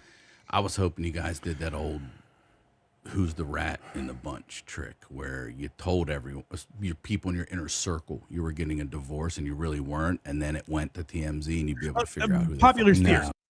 A lot of people were like, so you guys are falling for a bit. Right. So that's been debunked, obviously. I think that was pretty much on the table until Christina's episode where you're like, man, it's tough to fake that emotion. Correct. Yeah. No, it wasn't like that. Obviously it's not. So I'll just say that it's very hard. And I personally am not somebody who is the type of person that's like, let me be an open book about my private life. Some people are. I actually feel like, you're more of that. Like, you'll share things. And there's people that are like, that's their skill set even, that they open up about everything. I've never been that guy. Trauma based for me. I wouldn't call it a skill set. Well, I've never. Yeah. So I don't know that that's entirely accurate. Like Tom's saying, like, I don't get personal. His wife and parents are all on the podcast. Like, his parents were both characters on the podcast. His mom was on a bunch. His wife was the co-host. His sister's a character. He talks about his kids on stage all the time. They talk about their kids on the podcast. The idea that you're not an open book isn't entirely accurate. It's at least cracked open. You talk about all your expensive purchases. We know a lot about your finances, timepieces, all of it. Croissant shops. Yeah, all of it. Next, we have a response. Okay, yeah. So this is a lot of the trolls have gone after him. And like I said, we try not to overanalyze. We try not to be part of that. But people are interested in it. Like, it's an interesting story. And again, I'll keep reiterating, I think the interesting part is what they do with this business they've created together. It sucks. But here's the other thing. Two things. If you have been You're right. a He's fan of this talking a show, lot. You know what, Craig? Watching this with fresh ears, he's doing a lot of talking. Now it'd be like if when I went through my divorce, if I did a show addressing it and Matt Sanford spoke for me. I got a lot to say about it. it sucks. But here's the other thing. Two things. If you have been a fan of this show and you've been listening to Christina P., you know damn well Tom Segura didn't make her do anything. No, of course not. Anything. Christina be the first one to be like, fuck you, you're going to go first. Or we'll do this together. Or whatever it is. No, without question. She would have a say. Yeah, having someone come on to justify like your behavior is not a great idea. This guy is a fucking pussy.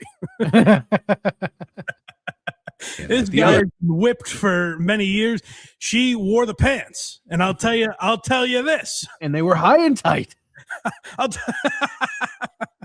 And I'll tell you this: if anyone's going to win this divorce, it's going to be Christina. The thing is, I'm going to take a sip here because I'm getting upset. As a fan of this show and coming up with watching you guys build this thing from, little bedrooms and all this empire you have fucking turned this into. You guys have changed the game of comedy. You have broke the code. What you've done as a power couple has been amazing. Boy, Ryan, what you're saying is she's going to be entitled to a lot. Yes. You're saying that's interesting, Ryan. I'm glad you interjected that theory here. What you're saying is sometimes divorce lawyers have to make the case that the wife helped the husband build his empire, behind the scenes. Yeah. Emotional. It was like emotional support. What you're saying, Ryan, is equal partners. She deserves everything. Actually, what Ryan's saying is Tom just sat there while she did all the work. Tom's going to be like, Ryan, please. Please, you're costing me millions by every word that comes out of your mouth. Fucking amazing. And as a fan of the show, watching you guys go from not having kids, to a family, I know 10% of the trolls are shit, but I mean, imagine building this empire and being the primary caretaker for the children. Yeah. I mean, what she could earn in a divorce. What she gave up to stay home and watch the kids while you continued your career, and she gave up hers. Oh man, if I wish I could put a number on what that would be worth monetarily. Jeez, it's gonna cut back to Tom, and he's gonna be pointing a gun at him. The rest of us are just, we're heartbroken that, you guys are sort of the North Star, especially in entertainment. And, all right, it makes a lot of people feel a certain way. This is like the first 10 minutes. This is a lot of Ryan. It's a lot of Ryan. You're right. I take it back. It is a lot of Ryan. Again, what I saw a lot of in the comments were fans being like, I'm glad Sickler was here, blah, blah, blah. I think that's mostly because people don't even want to hear from Tom. That's a good point. But they literally only spend 10 minutes on it. I know. I also noticed, I don't know if this changed later because I'm not a member. I don't know if I got a weird version of it or something. Christina's didn't have ads, her episode. And Tom's had quite a few. So it's almost like she was trying not to profit off her pain. I don't know who makes those calls, If we were to overanalyze, we would point things out like that. Like, well, fuck, if they can't, can we? 20 years, 2 fucking decades is a long time. So I understand where those people are coming from, and it's they've grown with you guys. I understand it too. But the trolls are the trolls. I understand. Look, I actually understand all. I understand all Yeah. of it. I understand the people that are like just heartbroken, and I understand the trolls and people. It's not something I can't wrap my head around. It's part of how it goes. I totally get it. Good. I just also wanted to tell you this to reiterate that we're not combative. We talk every day. Just so people know that not on the podcast. This is I support. It's not pleasant, but we speak. We'll never do it in front of you guys again. The volume of our conversations never below a 6. We talk every day, just not in any sort of presentable or consumable fashion.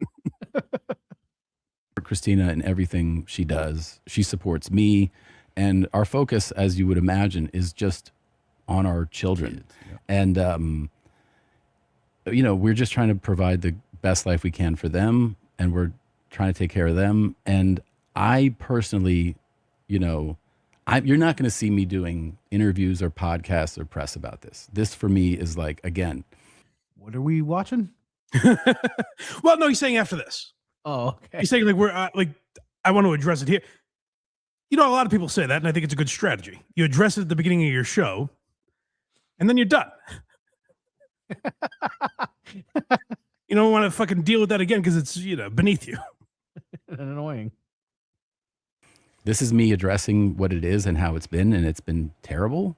And I don't feel like I need to keep talking about this. This is it for me. I'm not going to talk about this. I do find it very funny that he's like, yeah, the woman I've been with 20 years, the co-host of this show. I don't want to talk about it. Yeah, it's going to be impossible. Impossible. Like, I know we could go on Rogan and not talk about it. And if like Rogan brings it up because they're not live anymore, he'll be like, hey, you just cut that chunk out. Sure. Yes, that's true. But like he's a comedian who talks about his personal life. He does a podcast with this woman and she's never on it. Her name is in the intro every week. How are you going to avoid mentioning this part? You're not going to do any divorce material. Like, your life has changed drastically. You do a lot of talking. You do a podcast with Bert. I was just going to say, I have a hot take. It's not so hot, but Bert's going to go on someone else's show. He's going to get very drunk and just start talking about this, and it's going to wreck their friendship. I think that's very possible, yeah. You know, whether and some people are okay with, some are not. It is what it is. Like, I'm going to just be focused on what I do, and like I said, taking care of the kids, and Christina and I continue to do that, and we talk to each other. And we're Such an fine with angry how, tone for something that's so amicable. I know. I'm fine. Everything is fine. Like, Christina was vulnerable. She was funny. She was. I did see one funny comment we got. Christina did something where she goes, "We will get through this," because she did that like Hungarian, because she's Hungarian. Yeah. So she did like her mom's Hungarian accent. And someone goes, "She lost me when she started doing the vampire voice." Yeah, that was a Transylvanian accent. things are moving along, as disappointing as it is. It is what it is, like, in that regard. I don't know what else to say about it. Can I ask you a question? Sure. What dropped you so far, Ryan? Tom's reaction there was like, yeah, sure. Sure. Don't you see I'm doing something? That would be like if at the start of the show, if you were like, real quick, what do you think the Pats are going to do this year? Just like, okay. No, but seriously. What are your DMs? I'm sorry. That's the wrong drop. I'm sorry. That's the wrong was drop. Was that a DM? That was. Who left that? Go back. The context is a little weird of this. Was that an N-word? It was, yeah. Perfect. Really fits the tone of the podcast so far. Continue to do that, and we talk to each other, and we're fine with how things are moving along, as disappointing as it is. It is what it is, like, in that regard. I don't know what else to say about it. Can I ask you a question? Sure. What are your DMs like right now? What are your DMs? I'm sorry. That's the wrong drop. I'm sorry. That's the wrong was drop. Was that a DM? That was. Who left that? Here's the problem Tom's going to run into. That was an attempt at the Duncan Trussell, can I plug my dates? Yeah. That was like, hey, let's move on and start being funny now. Mm-hmm. And Tom, it just doesn't seem believable when Tom's like pushing N-word drops and is like, but he's very angry. Like his demeanor seems pissed off, but he's like, no, I'm having a good time with this. Well, the thing is too, is Christina also covered this topic by just showing people be like, hey lady, let me suck your pussy. And laughing about it. Well, Tom's right. Like, oh my God, they're overflowing right now.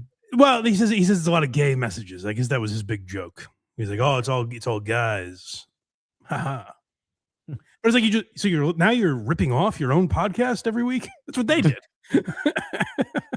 That's actually hilarious. And they, by the way, did it like an hour and 15 minutes in. If not more. Not that was a 9 long minutes. one. Yeah. Dude. I've never answered anybody. What's some of the wildest shit? I mean, like off the wall, like you're just like, what the fuck? Guys who are like, guys is something I hadn't considered genuinely. Guys who are like, what's up, bro? It's time. You're free. Like, what? You're fucking free. I'll You're bury free to be gay. my face in your ass. I'm like, huh? And then you're like, this is what women go through, I guess? Oh, man. Has his laugh always been like that? Yeah, it is. I like Ryan Sick. I think his podcast, like he does a podcast, I think it's the Honeydew. I don't know if he's still doing it, but he would have like serious talks about like your childhood and stuff. Mm-hmm. I think he did a good job. I like those. His laugh is tough. Painful. Yeah, that's a Hall of Fame, like Stavros, Bert, Jimmy Carr. I think he leaves them in the dust. I think his is the worst, probably. Stavros, you think he has a bad laugh? Well, people call it obnoxious. I like it. I think it's like one of the harder laughs in the game. Oh, it's great. It was perfect for Come Town, but it was a thing where people would be like, I don't like when Come Town started, people were like, oh, you either got it, you didn't with his laugh, you know? Yeah, I'm a big fan of his laugh. The rest of him, I like his acting. Jimmy Carr's got to be acting, right? No one would laugh like that. He's a weird guy. He is not dark. I like Jimmy Carr, but we got the last one. Is this weird? Oh yeah. You guys tell me. Maybe I'm dangerously close to overanalyzing here. We wouldn't though. So reel me in because I don't do that. Is this a weird segue? So then they get into the show and they're like, we're not talking about Christine anymore. This felt awkward to me. RyanSickler.com. Watch my special, Live and Alive. Alive. Streaming now on my YouTube. Come see me on the road, RyanSickler.com. Honeydew way back, all that. Don't forget to see Duncan also, DuncanTrussell.com. So right there, first of all, that's the first thing that I thought was weird. Interesting. They never mentioned Duncan. That felt like a passive-aggressive, like, yeah, support that fucking guy too. Why did he get mentioned there? Maybe it really is, hey, thanks for coming in with Christina. That probably wasn't easy. Maybe it's that. I highly doubt it. That's what you should think. Because he doesn't say that. Duncan, I'm not cutting anything out. Duncan's name never comes up other than that.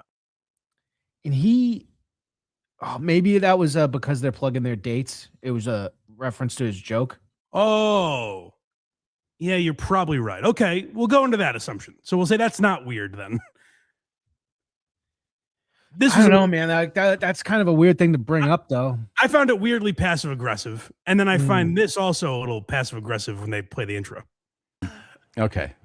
You know how this works. I'm going to play you the opening clip. Yeah, Let's do it. Here we go. Where am I? Hold on, real quick. Where am I? Here? Your coffee, what? You're gay. Fuck you. If you don't drink it black, you are gay. You understand me? Fuck you. Who is Randy? Don't bring anyone mother into this. Your mom in the fucking stand! Welcome to your mom's house with Tom Segura. And Christina Pajitsky. Sometimes. Half the time. Weirdly passive-aggressive? I mean, again, maybe I might be overanalyzing. I think you might be. Okay. Which I don't want you to do that. I hate to. I think that was more of because part of the conversation leading up was how they're not on all the time. Trying to have fun with it. Yeah. Yeah, maybe. Okay. He actually does seem pretty fucking down. Which that sucks. Understandable. That's the part where I'm not like people are. There's some people out there that are like good. Yeah, no. Jesus Christ. You cannot like his his content and all that Even shit. if he's become a complete dickhead, I'm sure it's still not easy to be leaving the mother of his children who he's been with for 20 years. Like that's not an easy thing for anyone. So So we have as much compassion for Tom Segura as we can. And now they both have addressed it. So we probably won't talk about them for a while unless something crazy happens. But it will be interesting to see how that podcast continues over the next few months.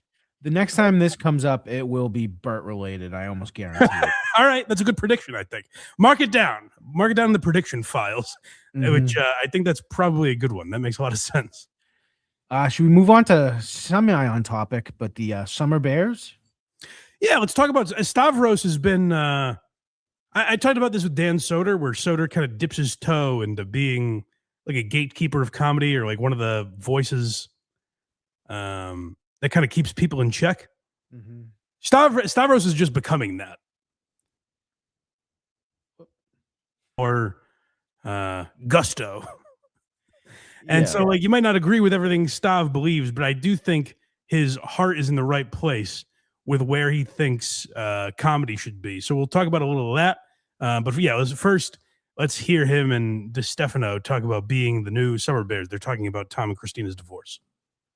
Something feels right about being with you in the summer, man. Yeah. We had such a beautiful. This is a Summer Bears reunion. And it's one of those things where, Tom has been public. Yeah, there's not much to talk about when it comes to the Bears right now. Yeah, Tom's been very public. And I said, and I'm good friends with Tom, and I just texted him, checking in, how, hope everything's good with the divorce, blah, blah, blah, blah, blah. And then I said, hey man, dude. Who's your guy? Yeah.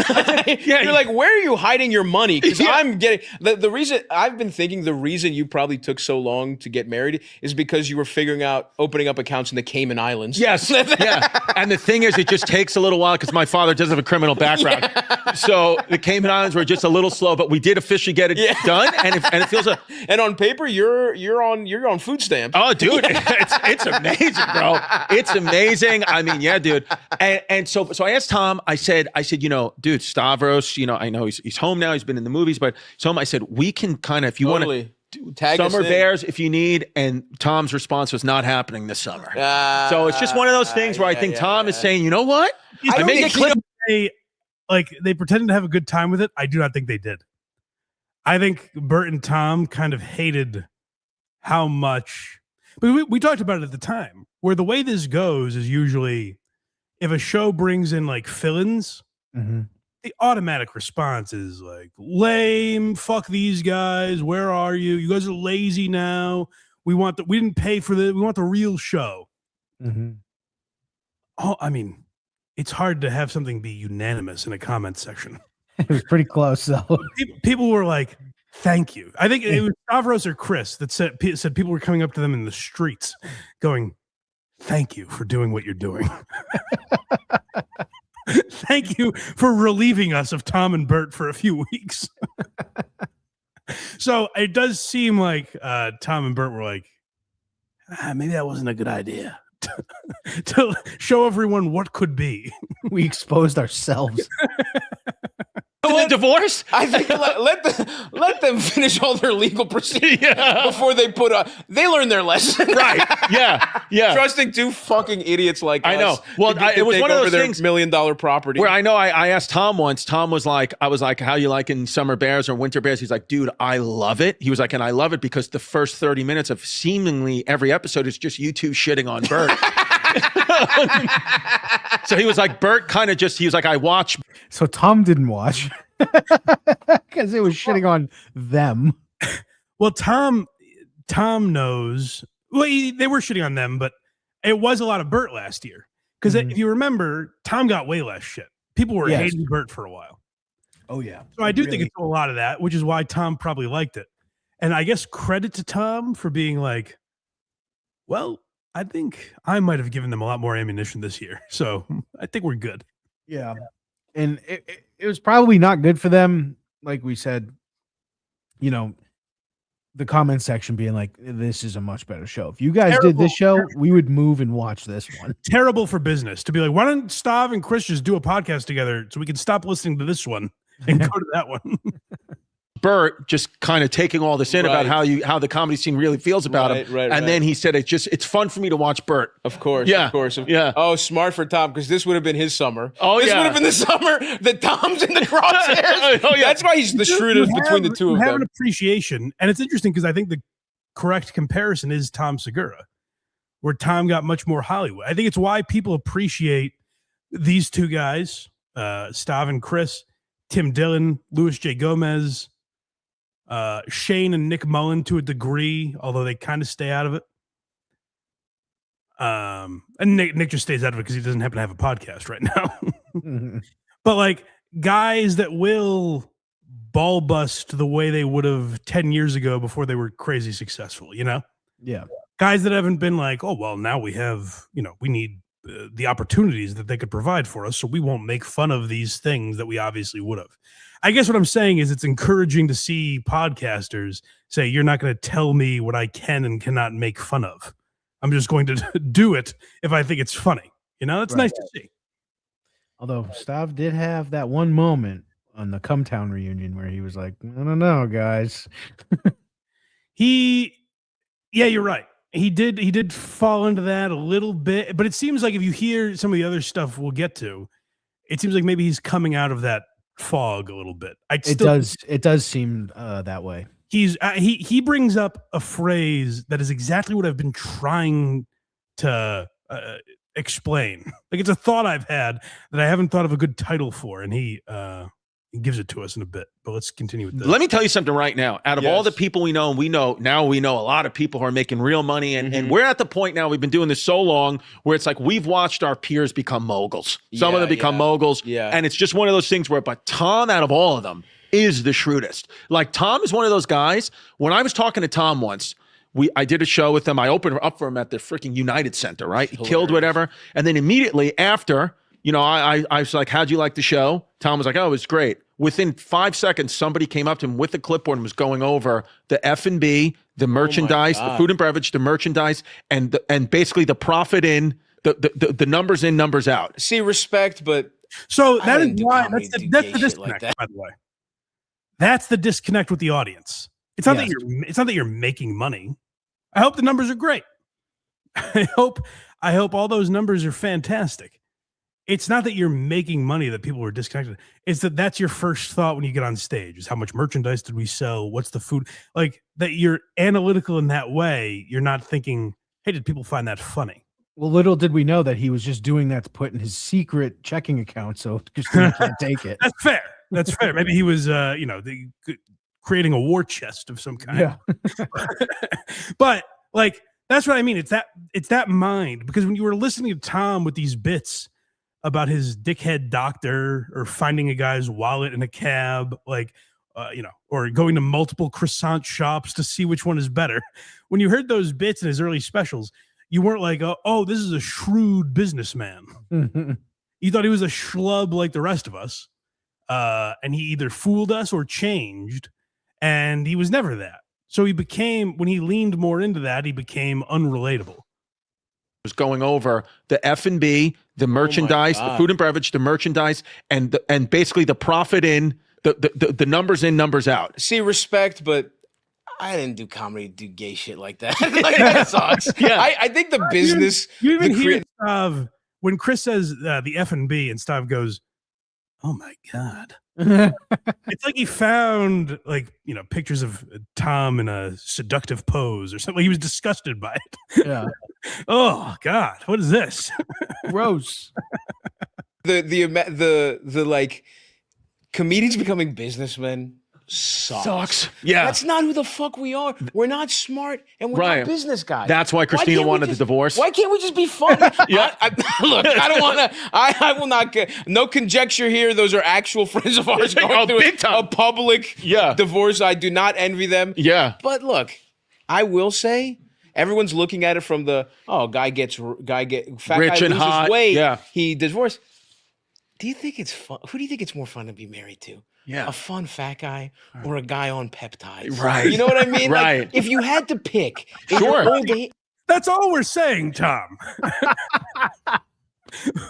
Who's more fun? A guy that's going to tell you about his gym and sleep regimen and how the benefits of TRT or whatever the fuck, or Stav, who's talking about the meals he's gotten and the fucking the pitfalls of trolling for pussy on the road. That's much more interesting.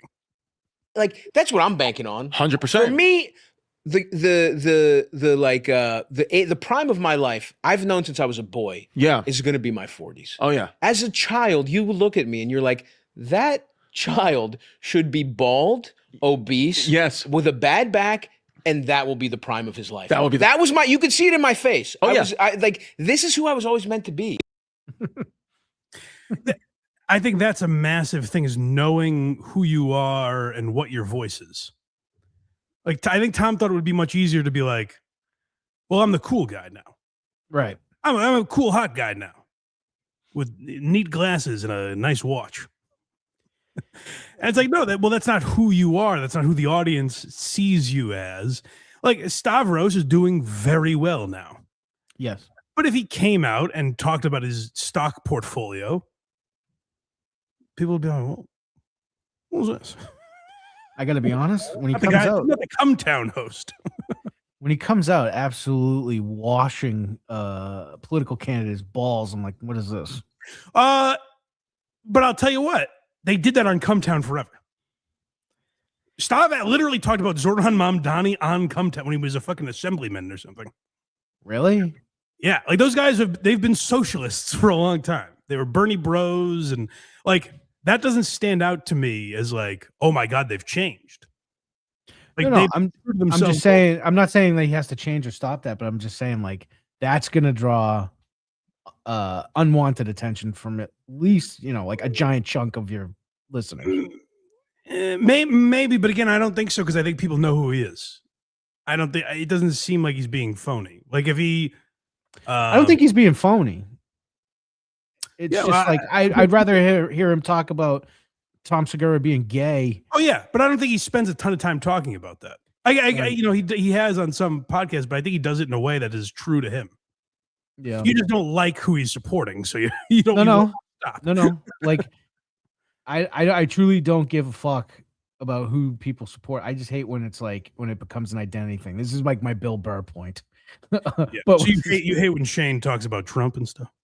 No, he kind of makes fun of everyone. He makes fun of everyone the way that Chappelle used to. I understand. Chappelle was the best at it. Yeah. And well, I said this about I think Rory Scovel put out a special, which is probably the best of the year so far. You wouldn't like it. because he's obviously very opinionated. Like you can tell his opinions, and if he was giving opinions, someone like you might argue with his opinions and the logic behind them, whatever. But it reminded me a lot of Greg Giraldo, where you're like, this guy clearly has his thoughts and his heels dug in. And he probably won't change his mind on a lot of his opinions or beliefs, but he's making it very funny. That was lost for a long time. Giraldo's a perfect example. I don't agree with him politically, but he's hilarious. Right. Yeah, I think Scovel did a good job about that. I think and I think Stav knows, like on stage, he's not beating his chest over Zoran, Yeah, let's hope not. We'll see. Gee, yeah, I did Radio City in 2023. It was one of those moments where this is disease of Moore, by the way. Oh, this is the term I was searching for, and I guess it's a Pat Riley quote or a Pat Riley book, maybe even. It might be the title of his book or something. I think it actually sounds right. But it encapsulated something I'm not smart enough to articulate, where all these comedians playing arenas and everything. An arena is an objectively worse show. Yes. I actually thought about this a lot because I was kind of critical. I was like, oh, Shane had all these guests on at Lincoln Financial. I wish he didn't. I wish he just did his stand-up and like was more confident in himself, whatever. And you pointed something out to me that I think was a great point. I think he knew it was a bad comedy setting. Mm-hmm. So he said, let's make it a spectacle. Let's riff with Chappelle. Let's have musical acts. It's more like a party. Correct. Really. That was very smart of him in hindsight. I think he made the right choice there because it's a terrible environment for comedy. Arenas are absolutely worse than theaters, which are more often than not worse than comedy clubs. And comedians have a choice. The reason they're doing arenas is because they can come into a city, do one show instead of 7 at a theater or whatever. And it's less work. It's less work for more money. So why wouldn't they? But like, if you are an artist, if you're performing an art, you should do what's best for that art. Or even if you look at it as a product, whatever you look at it as, you should do what's best for that product that you're giving people, rather than what makes you the most money, because you still will make a ton of money. Yes. If you play If you do 7 shows at the Wilbur as opposed to 1 at the Boston Garden, you're still going to do all right. Disease of Me is the Pat Riley book. Disease of Me. Yes. That's not as good, actually. No, it's not. Maybe it's a chapter within that book, but the Disease of More is exactly what I was looking for, and Stavros is going to explain. Gee, yeah, I did Radio City in 2023. It was one of those moments where I did Radio City Friday, theater at MSG Saturday. Oh, wow. And I felt like literally like the king of the world. Dude, that's incredible. Yes, and then systematically, year by year, it's just went like this. Yeah. But I can feel myself getting back up. Can I ask you a question though? Do you have to get back up? For Hmm, real? it's a good for question. real. Never Because thought about what you're describing is 2 of the most iconic venues in New York. You sold that's 10,000 tickets. It was, right? yeah. That's fucking ridiculous. Yeah. And to do that once, you did it. I think like this. It's a good point. It's sort of like the Pat Riley. What is striking comedy right now is the Pat Riley idea, which popular. I've heard Bill Simmons. I'm not going to sit here and pretend I read. By the way, Pat Riley's memoir, 1990s Pat Riley Knicks. Every single one of our mothers wanted to fuck him. 100%. Yeah. I'd fuck him. Like if you showed me a picture of that guy now. The disease of more is a concept coined by legendary basketball coach Pat Riley. Okay, there you go. So maybe that's the book was a play on that. Yeah. He was so suave. Oh, yeah. Like if you could look, he looked so good in a fucking suit. The disease of more is his idea. It's like once you win a championship, like again, I'm just parroting Bill Simmons, who was quoting Pat Riley here. Once you win a championship, even role players, like it gets to their head, right? And look, I think we're both funny guys. Sure. We're at the top of stand up, but we're role players. Yeah. Do we have to be MJ? We're not. No. Mulaney, Shane. Do it. You know what I mean? Like Yeah. you guys keep playing arenas. Yeah. I actually kind of want my career to stop going this much. Interesting. I would love to just play. It's a blessing to play 2,000 seaters. Yeah. Did you ever in your wildest dreams when your fucking dad is, putting bets on the Mets? Yeah, when my mom is smuggling me in the back of an Amtrak car to get away from my father, who's wanted by the mafia, and I'm living the first 6 months of my life in Lancaster, Pennsylvania. Yeah. As a fan of comedy, it's refreshing to hear them talk like this. Yes. Where it's like 2,000 seats is a lot of people. Why do I need to play 16,000? And almost like knowing you can or you have, like that should almost be enough. It is a disease. Like I do feel like it's eating our society to be like, it's a thing that people accept too often. Like when someone's just incredibly greedy or, making completely shrewd business decisions, they go, well, it's a business. And you almost have to accept that. You're like, oh yeah, that's true. But we are human beings. Like we can make decisions. And sometimes, the bottom line and fighting for every penny is not the correct answer. Just because it's a logical answer doesn't mean it is the best answer necessarily. So it is refreshing to hear guys talk like this because we've lost the idea that any of this is art anymore. Like we talked about tires. Name another thing one of these comedians has made that you could actually consider art. I forget the goddamn name of it. But Stav's cult movie is very funny. I started to call, but that's what I mean. Like some of these guys are doing it, like Stav and Shane. They're saying like, I want to make art. Joe List made a movie, made a documentary that are both very good. A lot of these guys are like, Tony Hinchcliffe is one that comes to mind. Schedule as many arena dates as you can so I can keep just stacking fucking cash. Mm-hmm. Like, I defend Kill Tony all the time. I don't get why it makes people so angry that it's successful. But it's not art. No. It's not some great thing for comedy. It is what it is. It's a fun, dumb show. You can turn your brain off for a couple hours and give it a watch. Have a few laughs. I would say the best example of comedic artist in that sense would probably be Louis. Yes. Yeah, like Louis wants to make things and hasn't taken every dollar. Could he have done things on his television show to make more money? Definitely. Mm-hmm. Could he? And Louis, by the way, I've seen Louis in theaters. Could he do arenas? Yeah, and he has. But he said, like, I was getting a little too crazy with that stuff. Yeah. That's not what comedy. Like, I want to take it down a little bit. So it's nice to see some of these guys. And Mulaney's doing a thing where he's doing every historic venue in New York, like 9 nights in a row. Like he's going from the Comedy Cellar to Madison Square Garden, progressively working up, up the attendance chain, basically. Is that a special? Oh, it should be. It absolutely should be. Yeah, he should film that. Because you can compare joke laughter in each venue too. That'd be cool. But that's an interesting way to do something like that. Instead of just fucking pile up as many arenas as you can, and I'll do crowd work. It's like, well, what is this? Mm-hmm. Is it fucking Apple? Is it let's just tinker with the iPhone every year or two, and get them to pay us more money? Or is it I'm actually trying to create something? Like you said, Let's Start a Cult is good. Tires is very good. I think Shane Gillis and McKeever are under contract to do some other stuff with Netflix, like a movie or special or something. Yeah. So stuff like that is good. Soder's says he's working on a cartoon, like stuff like that. It is weird to watch the popularity wise. We're watching the biggest generation of comics of all time. And like, what's the biggest movie they've made? Burt's? Honestly, probably.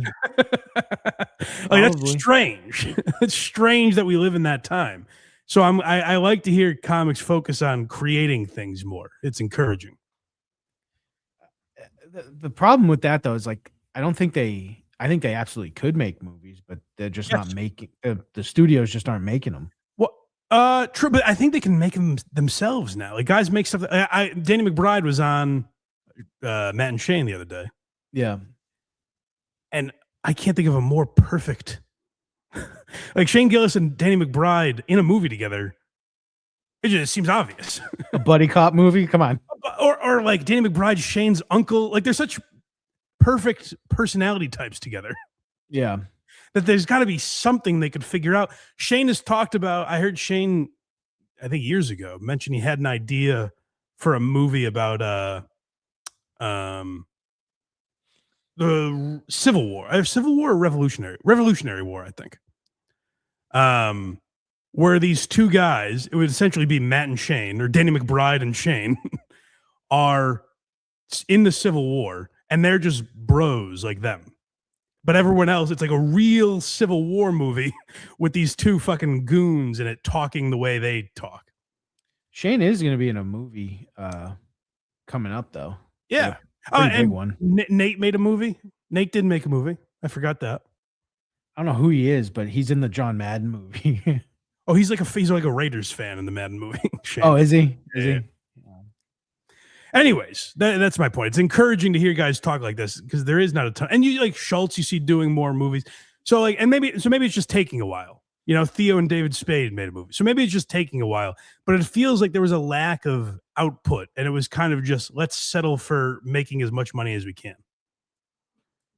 No, I never dreamed that I'd even sell out Gotham Comedy Club. I was like, one day I'll do a Thursday at Magoobies.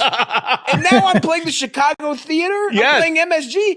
I don't fucking deserve this. Right. Our heroes, the people we looked up to, they never, better comics than us. Yeah. Never played theaters the way we did. We just got lucky. Yeah. We're in the era of $200 million guaranteed contracts. Yes. And they were in the era of fucking Converses and flying That's a good point. Right? Like legends played comedy clubs. And look, we played comedy clubs a lot too, but they might have done a theater once or twice. I liked hearing him have that appreciation where it's like, even Pryor and Carlin never did anything close to what fucking Tony is doing, Right. Like geniuses never did stuff that guys that I don't even know if they're good comics are doing right now. So I liked hearing Stav have that appreciation and kind of step back and say, all right, well, what are we going to do with that capability? Like we've made the money. Let's start making some stuff ourselves. We got Ray Romano. Yeah, so this is just a tribute to the legend. The example he uses is Ray Romano, which I thought was a perfect one because we did an episode of Why You Laughing about Ray Romano. Mhm. And I said it's weird for a guy to be worth probably hundreds of millions of dollars, but still be like kind of underrated and underrespected. Yeah. But Ray is a guy who's just like, he made that money and then did whatever the fuck he want. Now he's like, he's made TV shows that are critically acclaimed. And I love that. Fuck, I'm forgetting the name now. Love it so much. Something in Queens. Something Queens. King of Queens? No. There's a movie. Because King of Queens is great. Oh. Which is a Ray Romano spinoff. Technically, which is weird. Yeah. What is the name of this movie? Look it up. Look up Ray Romano Queens movie. Oh, he is Queens Boulevard. It's not far off. Somewhere in Queens. Somewhere in Queens. Thank you. I said something in Queens. I was close. Queens. Somewhere in Queens. I think he's fantastic in it. Like, so he just became like a really good actor, but like he made his Unreal in The Irishman. Great in The Irish. He made his money and just started doing what he wanted. So basically, Stav is saying here to everyone, like, hey, make your money, put it away, open your fucking theme park or whatever, and now let's start making stuff with that money. Or with that. But with Ray, so we're seeing a Comedy Cellar, and he goes, and he said, all this thing, and he started mentioning ticket sales, and he said, at the height of Everybody Loves Raymond, the most tickets he ever sold was the Beacon Theater, which is 2,000 seats, which was an amazing and still is amazing, but now it's like, and I'm going to say this, and it's going to sound like I'm bragging, but what I'm saying is this is an injustice. I sold out the Beacon 3 times. Yeah. I am not a better comic, and I do not deserve that in the way Ray Romano did. Right. And comedy needs to be, we literally need to, it's getting to the point where I'm like, tax even us. Yes. Like, not even. Well, I'm not, I don't condone that. I'm just saying, man, do we really deserve this shit? Yeah. We're fucking stupid. No, dude, I'm telling you. We're dumb as shit. I'm telling you.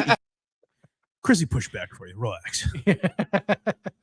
But like, I agree with the idea of what he's saying, where it's like, we don't need all of this. Right. We can say no. I'm not saying the government should step in. I'm saying you guys can say no once in a while. You can be content with your lives, and you'll probably be happier not looking at the fucking food and beverage numbers 5 minutes after a show. Right. Maybe you won't get divorced if you just fucking take your foot off the gas a little bit. So it was encouraging to hear Stav say. They also said this is why Ray Romano's the best.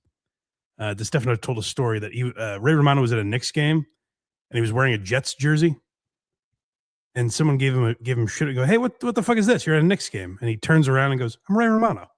I can do what I want, you fuck. Next is a topic we haven't covered in a while.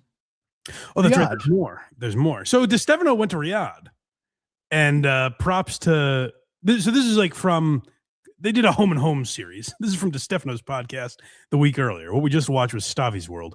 This is Chrissy Chaos, where Stav mentions Riyadh and some of the stuff that went along with doing that gig. Usually with show business, we're like 4 steps removed from atrocities. Right. Like if you really follow the money, everything does lead to the Riyadh Comedy Festival. No disrespect. I'm sorry to bring it up again. No but problem everything at all. leads back to Saudi Arabia, leads back to the darkest money possible. But at least we have to go through 4 production companies and 4 shell companies to get there. Yeah. But you are saying, no, I am directly doing business with evil. I am directly going to sign on the dotted line. Right there. There's another lesson for people. Stav means this.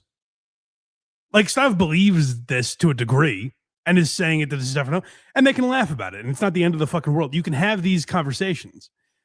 You can go on the Joe Rogan Experience and bust his balls or even criticize him for stuff you don't like. Like, it's so rare and refreshing to hear someone be like, hey, I didn't really agree with this, so I'll call you out for it a little bit, and then we can just move on, That's the right there is what America should be doing. Yes. This idea, because a lot of people, and I haven't heard DeStefano get it as much.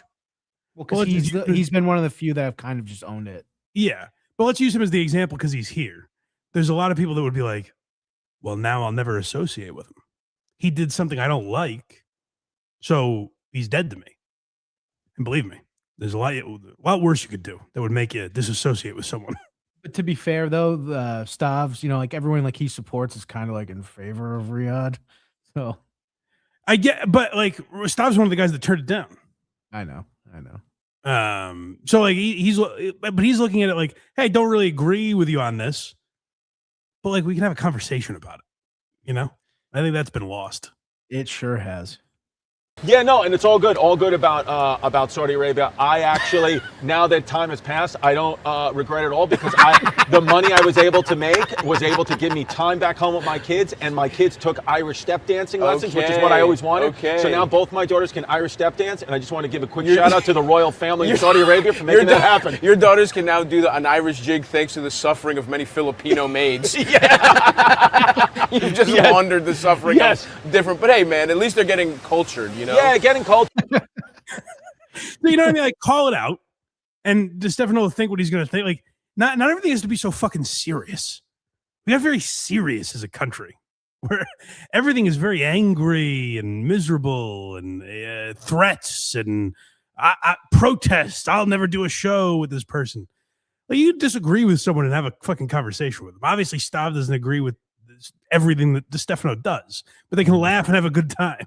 Right. There's the last one here. It's the division of comedy. Yeah, so this is more of that, where it's like, don't go to the mothership. It's an evil place. Don't do Rogan's podcast, whatever. And it's a very silly thing. It's a very silly state of mind that doesn't help anything. It doesn't advance anything. It stalls us. What I'm very thankful about you and I, not only our friendship, but when we came into the comedy scene, is we are not really part of the division of comedy. Like now, guys who are a little bit younger, it's like, I hate so-and-so forever, but I kind of feel like, hey, if it's comedy first. Can I correct Chris for a moment here? I don't think it's guys that are younger. I think it's not them, but it's a lot of people their age and older. Yeah. It's fucking Marin, it's Jeselnik, it's all these people that you hear. What's his name that we talked about a few weeks ago? John Marco Sorsi. Yeah. Yeah, it's your peers and up that are doing that. I don't know if young people are doing that as much, but I know that generation certainly is.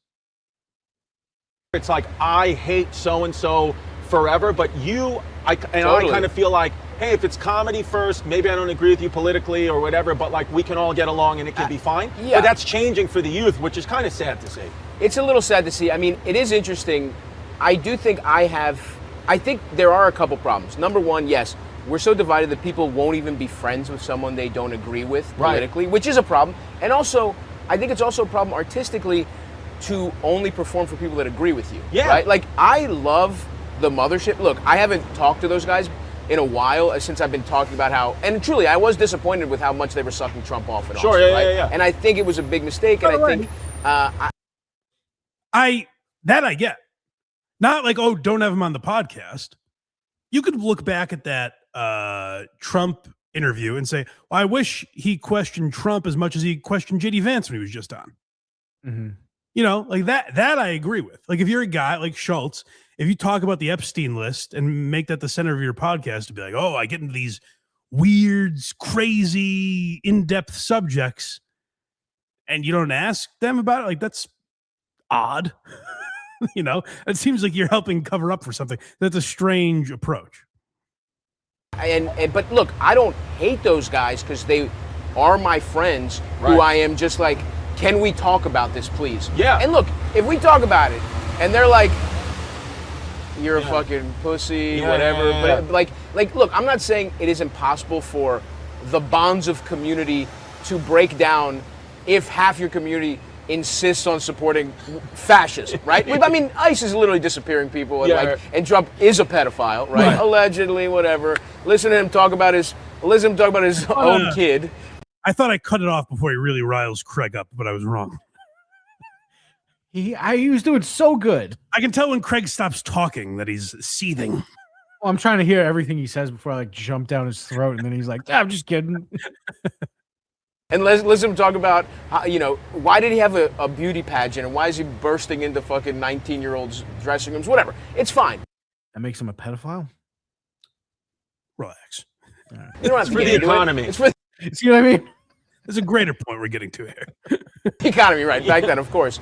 But I do think that you should not seal yourself off from the opportunity to interact with people who you don't agree with. Right. I love the mothership because I went down there and I was working on my last. Would hope you, Craig, and anyone else takes away from it. Argue it. All he just said, like argue it all day. I wish they were just more like maybe he's right, maybe he's wrong, whatever. I wish you would have that conversation with all these people. And he's saying like I'm willing to, but there are a lot of people that aren't. So then reach out. Oh, he probably. I bet. I'm looking forward to Stav. Man, maybe I'm wrong here. Maybe he won't. I'm looking forward to Stav because he's got a special coming out that it seems like he cares a lot about. I saw him at the Hartford Funny Bone. Mm-hmm. It was great. I love. He's very funny. He's I very think, funny. I think it's his best stuff yet. So I'm looking forward to his special. I think it's going to be very good. It's coming out September 9th, I think, on Netflix. So I assume he's going to be out promoting that. I hope he does all those shows and talks about that stuff because most people won't. So I'm hoping Stavros does. I'm looking forward to that. Yeah, and like obviously, he'll do Rogan. Rogan will talk to him. Yeah, I would. That's think. not. I'm not worried about Well, that. Here's what you can't do. He'll go on Schultz. I hope so. Yeah, and I hope he brings this up. Here's what you can't do: is talk all this shit and then go on Rogan and not bring anything up, or when something comes up, go, I don't want to talk about politics. That like would be a mistake. Ronan Hirschberg is a comedian who I find very funny. Ugh. But he got the chance, but he has jokes about what a piece of shit Rogan is and all this. And then he goes on Rogan and just sits there and nods at everything Rogan says. How did that one sneak by Jamie? I don't know. I mean, maybe Rogan saw it and didn't care. Maybe that's why he got on his radar. I mean, Rogan's not really a guy that necessarily calls people out for stuff. But I put it more on him to not be like, hey, I actually disagree with you on this, or this is something I'd like to talk. You have 3 hours. You have plenty of time to be like, hey, can I interject a point here? Yeah, you're a piece of shit cocksucker until I need you to promote me. Right. Opportunity to interact with people who you don't agree with. Right. I love the mothership because I went down there and when I was working on my last special live. I did it in Austin. Right. So to run a couple jokes, yeah. I went to the mothership beforehand, and I had a lot of shit where I was shitting on Elon Musk. And if you do that here, you don't even have to have a joke. Yeah. Everyone will fucking applaud, yeah, right? Yeah. But you did that. I did it there. They were mad. Half the people were pissed that I was fucking attacking their boy. And you should learn how to make your jokes bulletproof in those scenarios too. Yeah. It is the Patrice thing where that's factual. It warms my heart to be like, hey, if I'm going to shit on Elon Musk, I need to do it in front of people that are Craig. I need to do it in front of people that don't want to laugh at this joke. I'll laugh at a Musk joke. No, but you know what I'm saying. I'm saying, Yeah. when you hear that, you're ready to be like, where's he going with this? You better step lively, Halkias. It's like, oh, he's a pedophile, and so I'm like, all right, come on. Craig's like, that's my title. Craig's like, you gotta put a lot of work in for someone to call you that. Everybody fucking hates me. I'm sorry. I didn't mean it. I apologize. Thank you. look, I think maybe his thing was like you should walk half the people, and I don't think you should walk half the crowd, right? That's a lot. Yeah, but there should be 7 people fucking mad at you. Sure. If you're saying anything of substance, sure. Right? You shouldn't try and you should have a point of view, and you shouldn't come off it, and you should test that point of view amongst people that don't agree with you in many different crowds, many different types of audiences, and it's fine to have friends you don't agree with. Now, I cut it off before it really pisses off Craig. I will say this. Yeah. I don't agree with him basically in any way politically. Yeah. But he's not talking to people correct because of what they think. And Correct. that's where my gripes usually are. That's all I give a fuck about. I don't care if you're right or wrong on a subject. Like, who cares?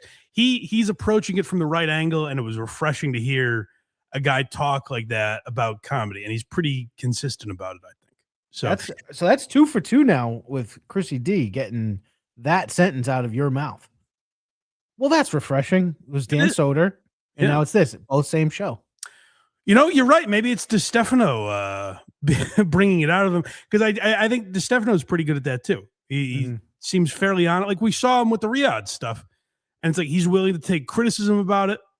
He's willing to admit like maybe it's hypocritical or in bad or whatever it is, but he'll tell you the reasons he did it, and he's like, I don't really know what else to do about it. Like, that's why I did it, and you can criticize me for it if you feel like. We get some super chats here. Okay. Tamara Ann, $5. Coming in late. Your opening statement was perfect. I am looking forward to the training videos with the potato and puppet in the coming BTH episodes. Thank you. I'll make sure they get on that. Has there been a commotion in the chat at all yet? Not the way certain people might want it. Good. Okay. Colostomy Stephen Craig, $5. Tom should have taken Christina's lead and done an Edgar impression early in the episode. Edgar. I remember talking. She did something. I just forget what it was. My teeth are dry. Oh, that's right. My teeth are dry. Man, you do Norton's characters pretty good. Listen to a lot of them. Oh, sure. Well, that's your best. Yeah. Moo Moo Buckaroo gifted 5 Blind Mike Project memberships. It's a fun name, and you're a fun guy. Thank you, sir. Or man. Gal. Or man, yeah. Don Fried Chicken, $5. Really looking forward to hearing how Bert will make Tom and Christina's divorce about him. Yeah, I think that's a good prediction by Craig. The countdown clock is on. We'll see how long it takes. Clean Like a Man, $5. I've crowned myself the official Whatnot streamer for Blind Mike Project. Mike doesn't know it. I stream 3 nights a week at Clean Like a Man on there. Please check me out. Okay, go check him out. Thought that was going to go somewhere. At Strangler of Scranton, $13.99. As a Greek, I really want to like Stav, but he's just so unlikable. A self-sanctimonious socialist who's always judging others, thinking he's better than, but cloaking it in self-deprecation. There is a little judging other. That's the part of Stav I don't love. Like, but yes, but he will not cut friendships off. That's always the big one. Correct. Yeah, I'd like to see him have more of those conversations. I hope he does when he's out promoting. I hope he'll do shows where some of that stuff comes up. You're not wrong.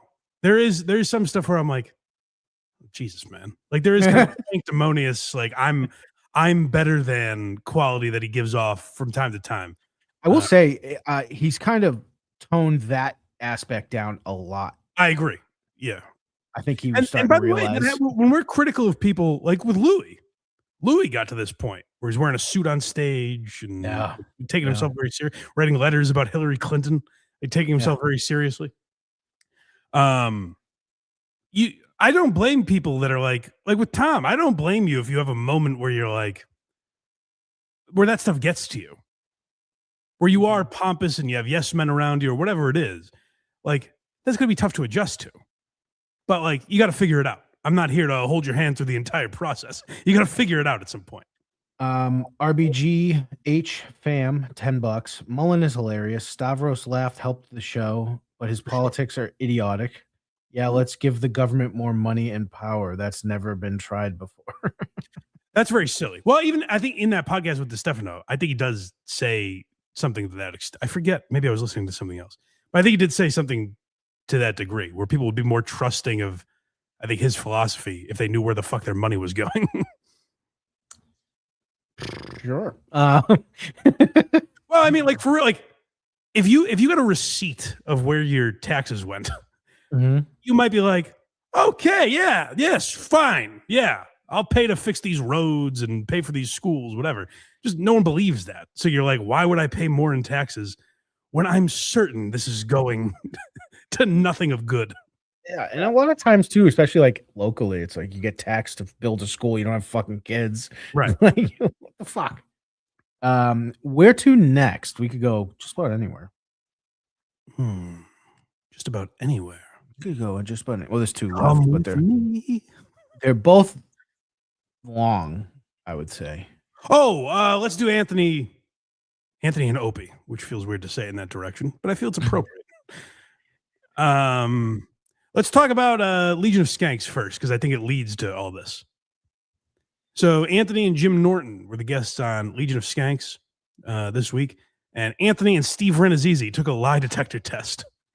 Renazizi was also very funny. Side note, before we get into this, Renazizi should probably be, I don't know if they're going to continue this bit where Steve, like they say goodbye to Steve and they bring in someone else for a few weeks. Yeah, and he does the Dave Smith. Yeah. I think Renazizi has kind of established himself. He seems like the right fit for that show. Yes. I think he's fit in perfectly. He's been very good.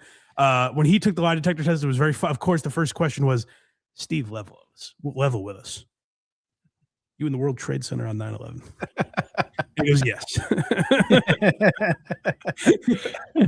Like, so he's in on the joke. I think he fits perfectly. He fits the Dave role perfectly.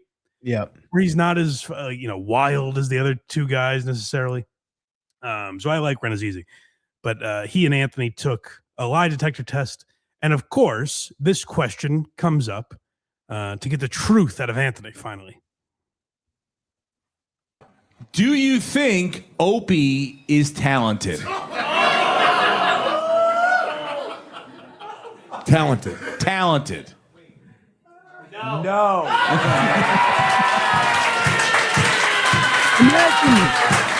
Imagine now that's got to be tough. The room erupts.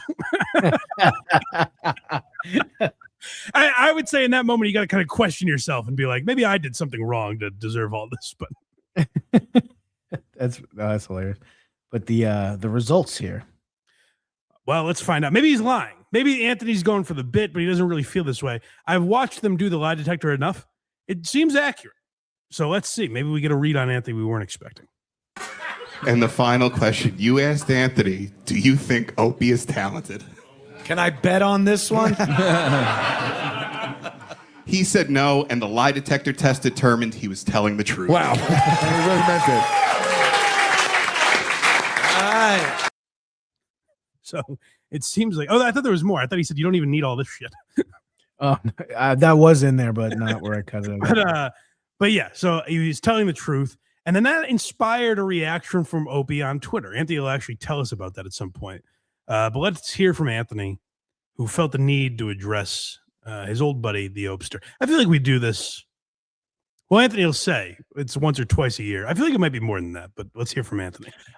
From Anthony, it's probably once or twice a year. Yeah, right. Opie gets riled up a little more frequently. Monthly, we could say. Yeah. Every once, maybe twice a year, this shit comes up. Once a year, I would say. Not even twice. And it compels me to have to address Greg Opie Hughes. I know. I'm going to try to keep it to a minimum. I know this is counterproductive. And I'll tell you why. He wants this. He wants me to say anything about him. This is very... Boy, this segment, by the way, from Anthony applies to a lot of stuff that I've been thinking all weekend. Yeah, sure. Do you address this person? Because obviously they want you to. Mm-hmm. But they want you to so that they can hold it against you and make all sorts of... So, like, it's tough. I get what Anthony's going through here. He hates when I go for these long periods of time without mentioning his name, because it is the only way he'll even get a few more views on his social media, his live streams, whatever the he's doing these days. It's the only way. He gets quite literally, I'll be honest, like 300 views on some of his videos. Some of them get 75. Like one of his good shows will get like 300, 400. I can't find an inconsistency with my own. What are we arguing about? Something 30 fucking people saw? Yeah. It's this has to suck for Opie to listen to this because he's like, no, and then like he's gonna go look and be like, fuck. I would say to Opie, maybe take stock in it instead of jumping to Anthony's being mean. Maybe reflect on yourself for a moment. I don't know if Opie has that capability, but views. Not live. Live, it's quite literally 20. Maybe 20. There's 17, 20 people watching live. And then when it's put up on YouTube, it'll get a few. When he discusses me, which he did, and me and Jimmy, because we have a show together, when he discusses that, he gets a shitload more. Like I think one of the videos where he discusses mine and Jimmy's show got to 1,400 views. There you go. Adorable. Good. More power to you. It's gotta suck when your ex-partner's talking about your audience and he calls it adorable. An audience that they did genuinely build together, and now it's just for one of the guys, it's disappeared. It wouldn't have actually surprised me if in that lie detector the result was that he was lying. I thought that might be the case. Because I think for the longest time, and maybe he's just completely fucking fed up, and there's been enough shitty Opie streams for him to be like, this guy does not have talent. Well, Anthony said something. I remember at Skankfest one year, Anthony and Ron Bennington did a show together years ago when it was still in New York. Mm-hmm. And it was when Anthony's book was coming out. And I think Ron asked him something like, what would you tell Opie if he was going to read your book? And I forget if Anthony just said this, or this might have been the start of the chapter about Opie.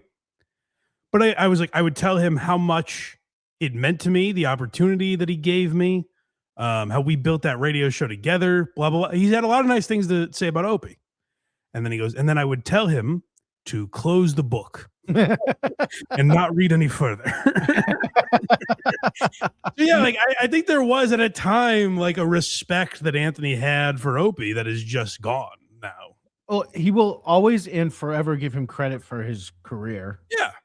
And as he should. Which I think is deserved because while Anthony's extraordinarily talented at radio, mm-hmm.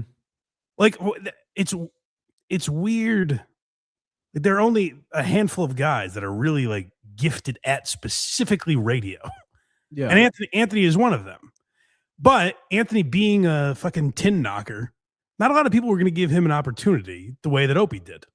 So that like really is that's a huge thing that Anthony should be appreciative of.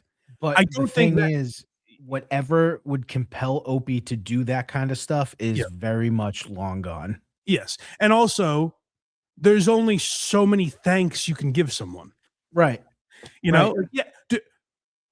I owe you my career.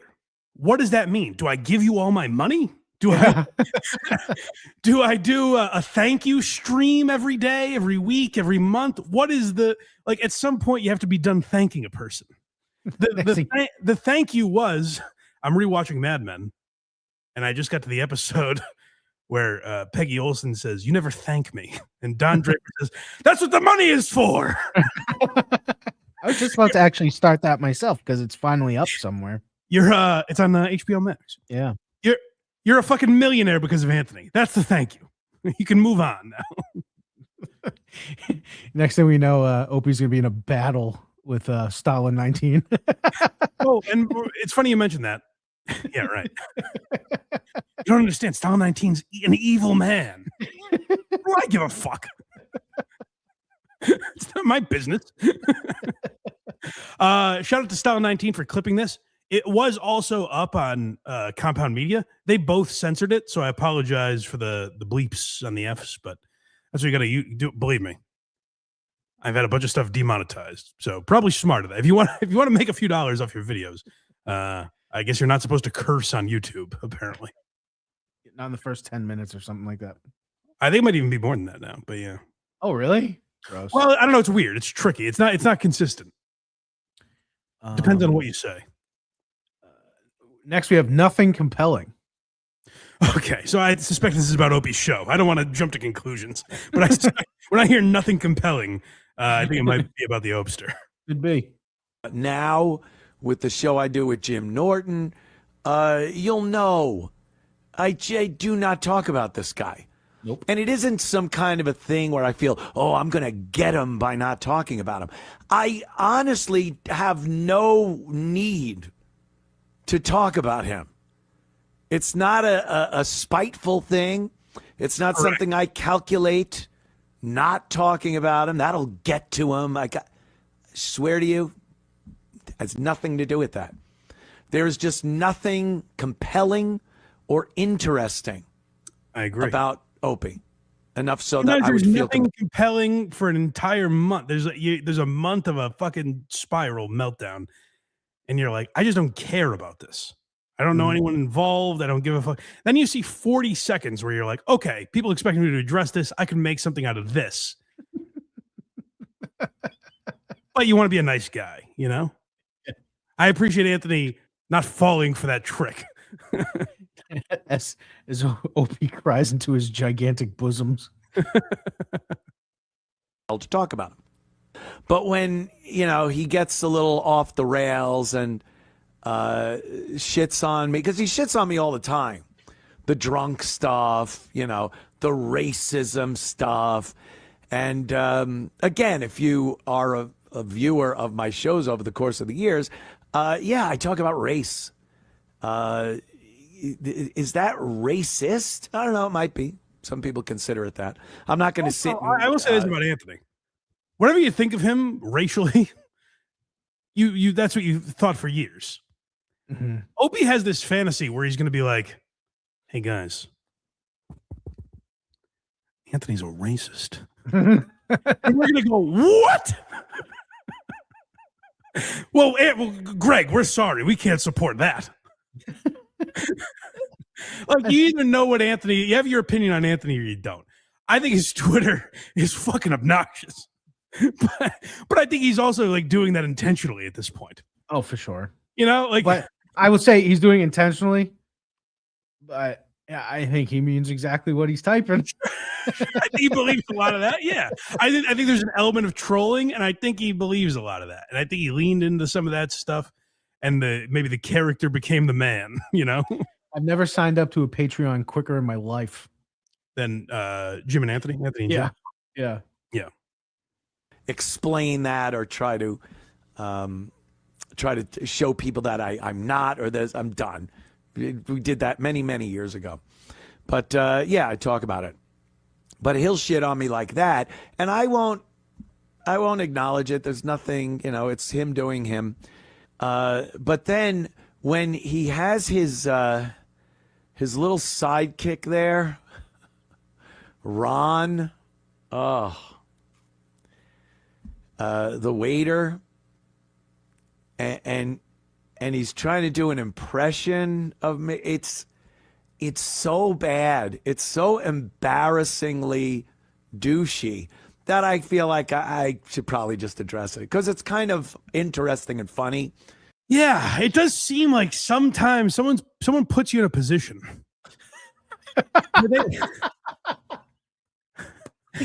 they have an association. Like, they are associated with each other. Opie was on Anthony's show, so naturally people are like, I wonder what Anthony thinks about this. And you can only fucking leave a scar on your tongue from biting it so deeply for so long, where you're like, I'm going to be a nice guy. I'm not going to pile on this person. They're probably having a tough time. Anthony might look at Opie and say, my God, he's humiliating himself and he's so bad at this. He keeps trying to podcast, but he's so bad at it. Why does he continue doing it? That Anthony's like, hey, I'm not going to pile on. And then it just reaches a point where you're like, of course this is something I would talk about. What am I doing? It's also with Ron the Waiter too. It's like Opie in some degree, it's like they were partners. Mm-hmm. And now it's like, why is this fucking waiter talking about me? I'm gonna go after this guy. I mean, Ron the Waiter is one of, I can think of maybe one person worse, but Ron the Waiter is one of the worst broadcasters I've ever watched. The other one we might talk about after this. Oh, okay, maybe two people then. that's who I was thinking of. But Legion of Skanks. Yeah, so we saw him take the lie detector, and Anthony's addressing that program here. I did the great Legion of Skanks show. Me and Jimmy went on Legion of Skanks Monday night at the Stand. It was a sold-out show. It was fucking unbelievable. So much fun. So much fun. And they did a segment where I was hooked up to a lie detector, and they asked me some questions. And, it's funny. It's funny shit. And one of the questions they asked me is, do I think Opie has any talent? And it's like, of course I'm going to say no. Of course. Yeah. Sometimes something is so obvious that you're just like, yeah, I got to make fun of this. Doesn't mean I hate you. Doesn't mean I want you to sue me over it. I don't think we have the tweet that Anthony put out. It just summed it up perfectly, where he's like, listen, you bust balls. Do you forget that? Like, is that literally that far gone from you? He said something similar in here, I believe. Oh, does he? Okay. That's what that show was. Right. Can you imagine? Leave it alone. If someone went in, leave it alone. I was requested that this week. I kind of left it alone.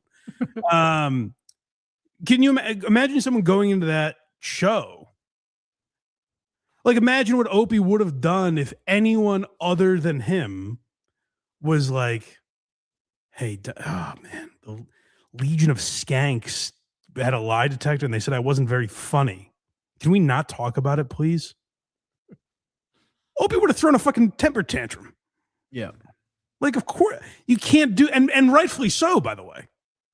You cannot do that on a comedy show. If you're a show that talks about things and something goes on with a member of your show or a member of your past that you're associated with in some way, you can't just be like, what is that? Like, you make fun of other shows for ignoring stuff like that. So you now can't in good conscience be like, what is it? I don't even, the Legion of Skanks, I'm not familiar with it. Sorry. And Opie got all pissy about that. He really is a miserable guy. He's miserable. I can't imagine somebody having what he has in life. You would think on paper it is the American dream. You got some wealth. You got a pretty wife. You got kids. You don't really have to worry that much, I guess, about money. I don't know. I don't know his personal finances, but I would assume he bought property in some pretty expensive places many years ago. I would assume that went up. So, who knows? He might not be liquid rich right now, but his assets are more than I would assume, probably 3%, top 3% of the country. So, you're doing all that. Everything's going good. But there's one thing, one sticky wicket up the whole program. You're a miserable. Just something in all that goodness is stirring around in that head and just making him a miserable, bitter, angry, vindictive, sad, and your problems are your own. Anthony is not making you feel this way. He's not making fans feel this way about you. Opie is just the guy who's searching for things to be miserable about. Literally, he thinks it's entertainment. Like, he does that "F you Friday." Tell people where they can shove it. It's still crazy that he does that. I can't believe it. F you. Wow. He's telling people to F themselves. I know. I can't believe he went there. I mean, and that's just on YouTube. Like, you can just find that. It's crazy. But his FUs are like, I fucking hate traffic. Ooh, it's like maybe you're just an angry guy who hates existing. I fucking hate stop signs for telling me what to do. Oh, I hate it. I hate the weather. Ron, don't you just hate the weather? Like it's just these everyday things that people deal with, and it's like, why? And by the way, you can be a curmudgeon and be funny. Like Joe DeRosa has the Violent Horrendous podcast now. Louis Black. Yeah, I very much enjoy a curmudgeon, but like, there's got to be some substance behind it. There's got to be a fucking thought behind it, and I don't think Opie is capable of that. Usually, like, when the comics that are like that, they're mad about something that is real. They cite something and make fun of that thing. Mm-hmm. Right? Not just be like, oh, it's cloudy. I don't like it. With the years of being on a radio show and around comedians, you would assume that the ability to bust balls for one and take a joke for two would be ingrained in you at that point. Nope. He cannot take a joke. If anybody goofs on him, it's personal, and they're assholes, and again, it's just cannot stand people like that, Ant. You're preaching to the choir, brother. Why are they attacking me? Well, maybe you're doing a bunch of shows and embarrassing yourself. Are we watching Doom clips right now? Because I feel like we're looking into a mirror. This is Style 19. Style 19 clip this. No, I know. I was making a mirror joke. I understand what you were doing. I was playing along, you jackass. It's a shame when you look at the potential to have a great life that you're happy with, and then you're just a miserable man. Mm-hmm. Yeah. That's honestly like the meanest thing you can say. You're just fucking miserable. But it's accurate. At a certain point, It's you have to be so like, accurate. you have to be like, I can't feel sorry for this person anymore. They're miserable. There's no fixing them that I can do. I'm not a therapist. I'm not capable of providing the help you need. So stop coming to me for it. Right. Opie. What? Stop coming to me for advice, Opie. I'm not certified to do that type of work. Right. So anyway, Opie responds. Okay, well, let's hear from these. So Opie took to Twitter to condemn Anthony for this horrible thing that he did. Opie writes, "Holy shit, Anthony said I wasn't talented. What a pathetic loser. Sure hope you pushed back on that nonsense, or did you just lap his balls?" There's someone that doesn't get it. Every criticism about you out there? Like, do you need to correct every criticism about you? People think they can see. You know what I mean? Like, what am I going to do about that? Put on a fucking 3-hour dissertation? Actually, here's my certificate of blindness. Well, I'm actually getting ready to film a video step by step showing you how good the French onion soup actually is. Let me bring in a person from my personal life to vouch for the fact that I'm not able to see. Or you can just fucking roll with the punches once in a great while. Let something go, Opie. It's okay. The thing is, too, it's like when you do that, the shit doesn't, stay around for very long. It's not that big a deal. Yeah. It's not that big a fucking deal. Oh, pathetic loser. And I posted on X, I'm like, what in Opie's mind, what should I have done? Hey, Anthony, I'm on lie detector. The camera's on me. Do you think Opie has talent? Well, Big J, back when I first got together with the Opie and Anthony show, Opie had the ability to, like a long-winded monologue. It's also the whole thing is the funny part of the bit is you have to answer yes or no. Mm-hmm. So you can be, well, actually, there's nuance to this, fellas. Do you have time? I will say the only thing I can, but this is a gamble because you don't know how this is going to come up. If Anthony said yes, and it came back that the lie detector test determined that was a lie, that's where it's funnier. Oh yeah, I actually think that happened with Ari Shaffir. They asked Ari Shaffir years ago, "Is Brendan Schaub a funny comedian?" And he said yes, and it was a lie. This would have been so fucking funny if it looked like he was lying and loved Opie. Right. Like that would be so fucking funny. And he knows that too. Of course. That's where Anthony's taking a risk because, like, maybe it comes up it's a lie. And that's hilarious. I don't think Anthony would have gone, no, the test is invalid. No, my real answer is no, I swear. But test me again, guys. Because then he could just go like, well, he did find me, so obviously he's got something in there. Right. Talent that is Greg Opie Hughes. Or understand you're on a comedy show and you know what the audience wants to hear. You know, the simple, quick answer, no. And the audience loved it. They're laughing. The Legion of Skanks guys are laughing. We're having a good time. That's called a comedy show. That's how you answer things on a comedy show. But of course, Opie has no concept of what that even is. And me saying that, again, I'm being asked by the guys in the Skanks. I didn't bring it up. I didn't go, hey, guys, by the way, I'd like to talk about how untalented Opie is. There's a question, funny, of course. No, it was actually asked by the comedian who famously lied about 9/11. I'd like to bring up how untalented Opie is. If you wouldn't mind for a few seconds. Spotlight, please.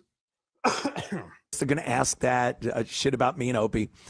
And I answered it, and it got laughs. He doesn't understand how that works. So I'm pathetic for saying that. And everyone was ball washing if they didn't push back and go, hey, Anthony, now. Hey, imagine someone just standing up in the middle of a sold out crowd at the stand. Anthony, now, I would like to retort. That's too far, doggy. Yeah.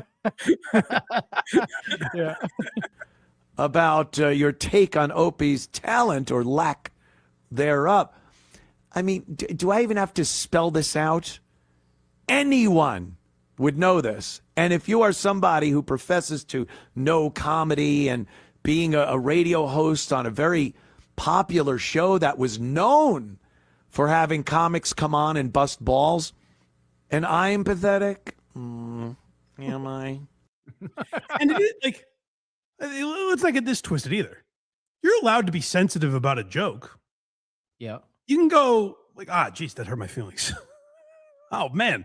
Oh no, does Anthony actually think I'm untalented? That sucks. Like, you can have those feelings. You can be offended by joke. That gets too much, and I've probably been guilty of it too. Where it's like you shouldn't be offended by anything. You be offended, but also be aware it's not everyone else's fault if you're offended. Right. Sometimes take it in fucking stride. Say, why am I offended by this?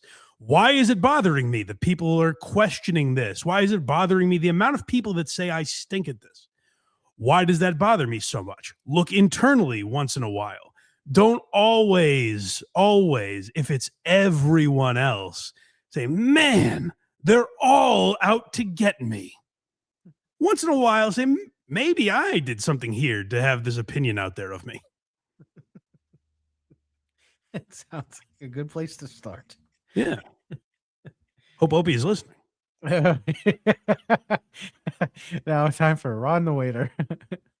This is beneath Anthony. This is where I have to say, and again, I'm not talking about anything but Anthony's situation. There's no meta commentary reflecting on my own life. Sometimes, Ant, you got to say, this is beneath me. I don't need to fucking address this guy. But Anthony talks about Ron the Waiter here. Ron doesn't seem to know a lot about the Opie and Anthony show of old. And I think Opie likes that in a way because he doesn't know the baggage that Opie has. But he also doesn't like it because he doesn't know how popular Opie was at one point. So it's a bittersweet kind of a thing. Yeah, Opie does But get one- angry where like Ron doesn't have Opie doesn't hold the cachet with Ron that Opie would like to. Right. Ron doesn't like worship Opie because he really has no idea of what the Opie and Anthony show was. Well, I don't know how that's even possible. That he's on a show with the guy. It's just pretty crazy that he's imagine co-hosting a show. Well, I can't think of a co-hosting example, but I can think of people who insert themselves into podcasts and don't necessarily know who the host is or anything about him, or you could even watch years of a podcast and not fully understand what the guy does. So I guess Ron's not alone in that way, but it still does seem odd to me. thing Ron will do is go after people that he feels are wronging Opie. And I apparently am one of those people. Me and Jimmy, of course, Sam Roberts. And he doesn't know who any of these people are. But he's got plenty to say about it. He apparently watched some of the first episode of the Anthony and Jimmy show. And he took away from it an impression of me. You know me, I love a good impression. But I just didn't really get this one. It's me. He calls me Ed McMahon. Yeah, so Ron's impression of Anthony on Opie's show. Ron goes, I watched the Anthony and Norton show, and what's that Anthony doing? He just laughs. And his impression was like, "Hey-oh, you are correct, sir." Like Anthony was just Jim's yes man. Ew. Yeah, it didn't even make sense, but it was clear like he doesn't know anything about the show. But I would say to Anthony, like, that's why this is beneath you. Like, don't Anthony, don't worry about it. No one was like, is Ron right? It was so far off base that it just shows the guy's like an idiot. Like he doesn't pay attention to anything. Did you hear the song Anthony released? Fuck Ron the waiter. Fuck Ron the waiter. Ron the waiter fucking sucks. Anthony, you're a master of song parody. You should get in the studio and really eviscerate this guy. What are you doing, Ron? What are you doing there as the sidekick on the illustrious Opie show that quite literally gets under 2 digits of viewers on a daily basis? So let's listen to Ron doing his impression of me. I see the buzz about this Jim and Anthony show. Anthony's talking about walking his dog. The truth is, I just want my dog to piss and shit so I can get the out of here. And then Jim goes, I wish the same thing when I'm with my girl.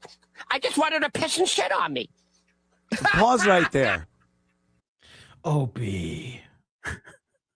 Oh, I paused. I was thinking that was you for some reason, but oh no. It is. We have a similar command of the microphone, Anthony and I. Pause right there. Oh man, there's not an instance where Opie pushes back and is like, "Oh, well, I mean, Norton's funny, so I'm sure you're not doing it justice." But that was such a blatantly fake laugh.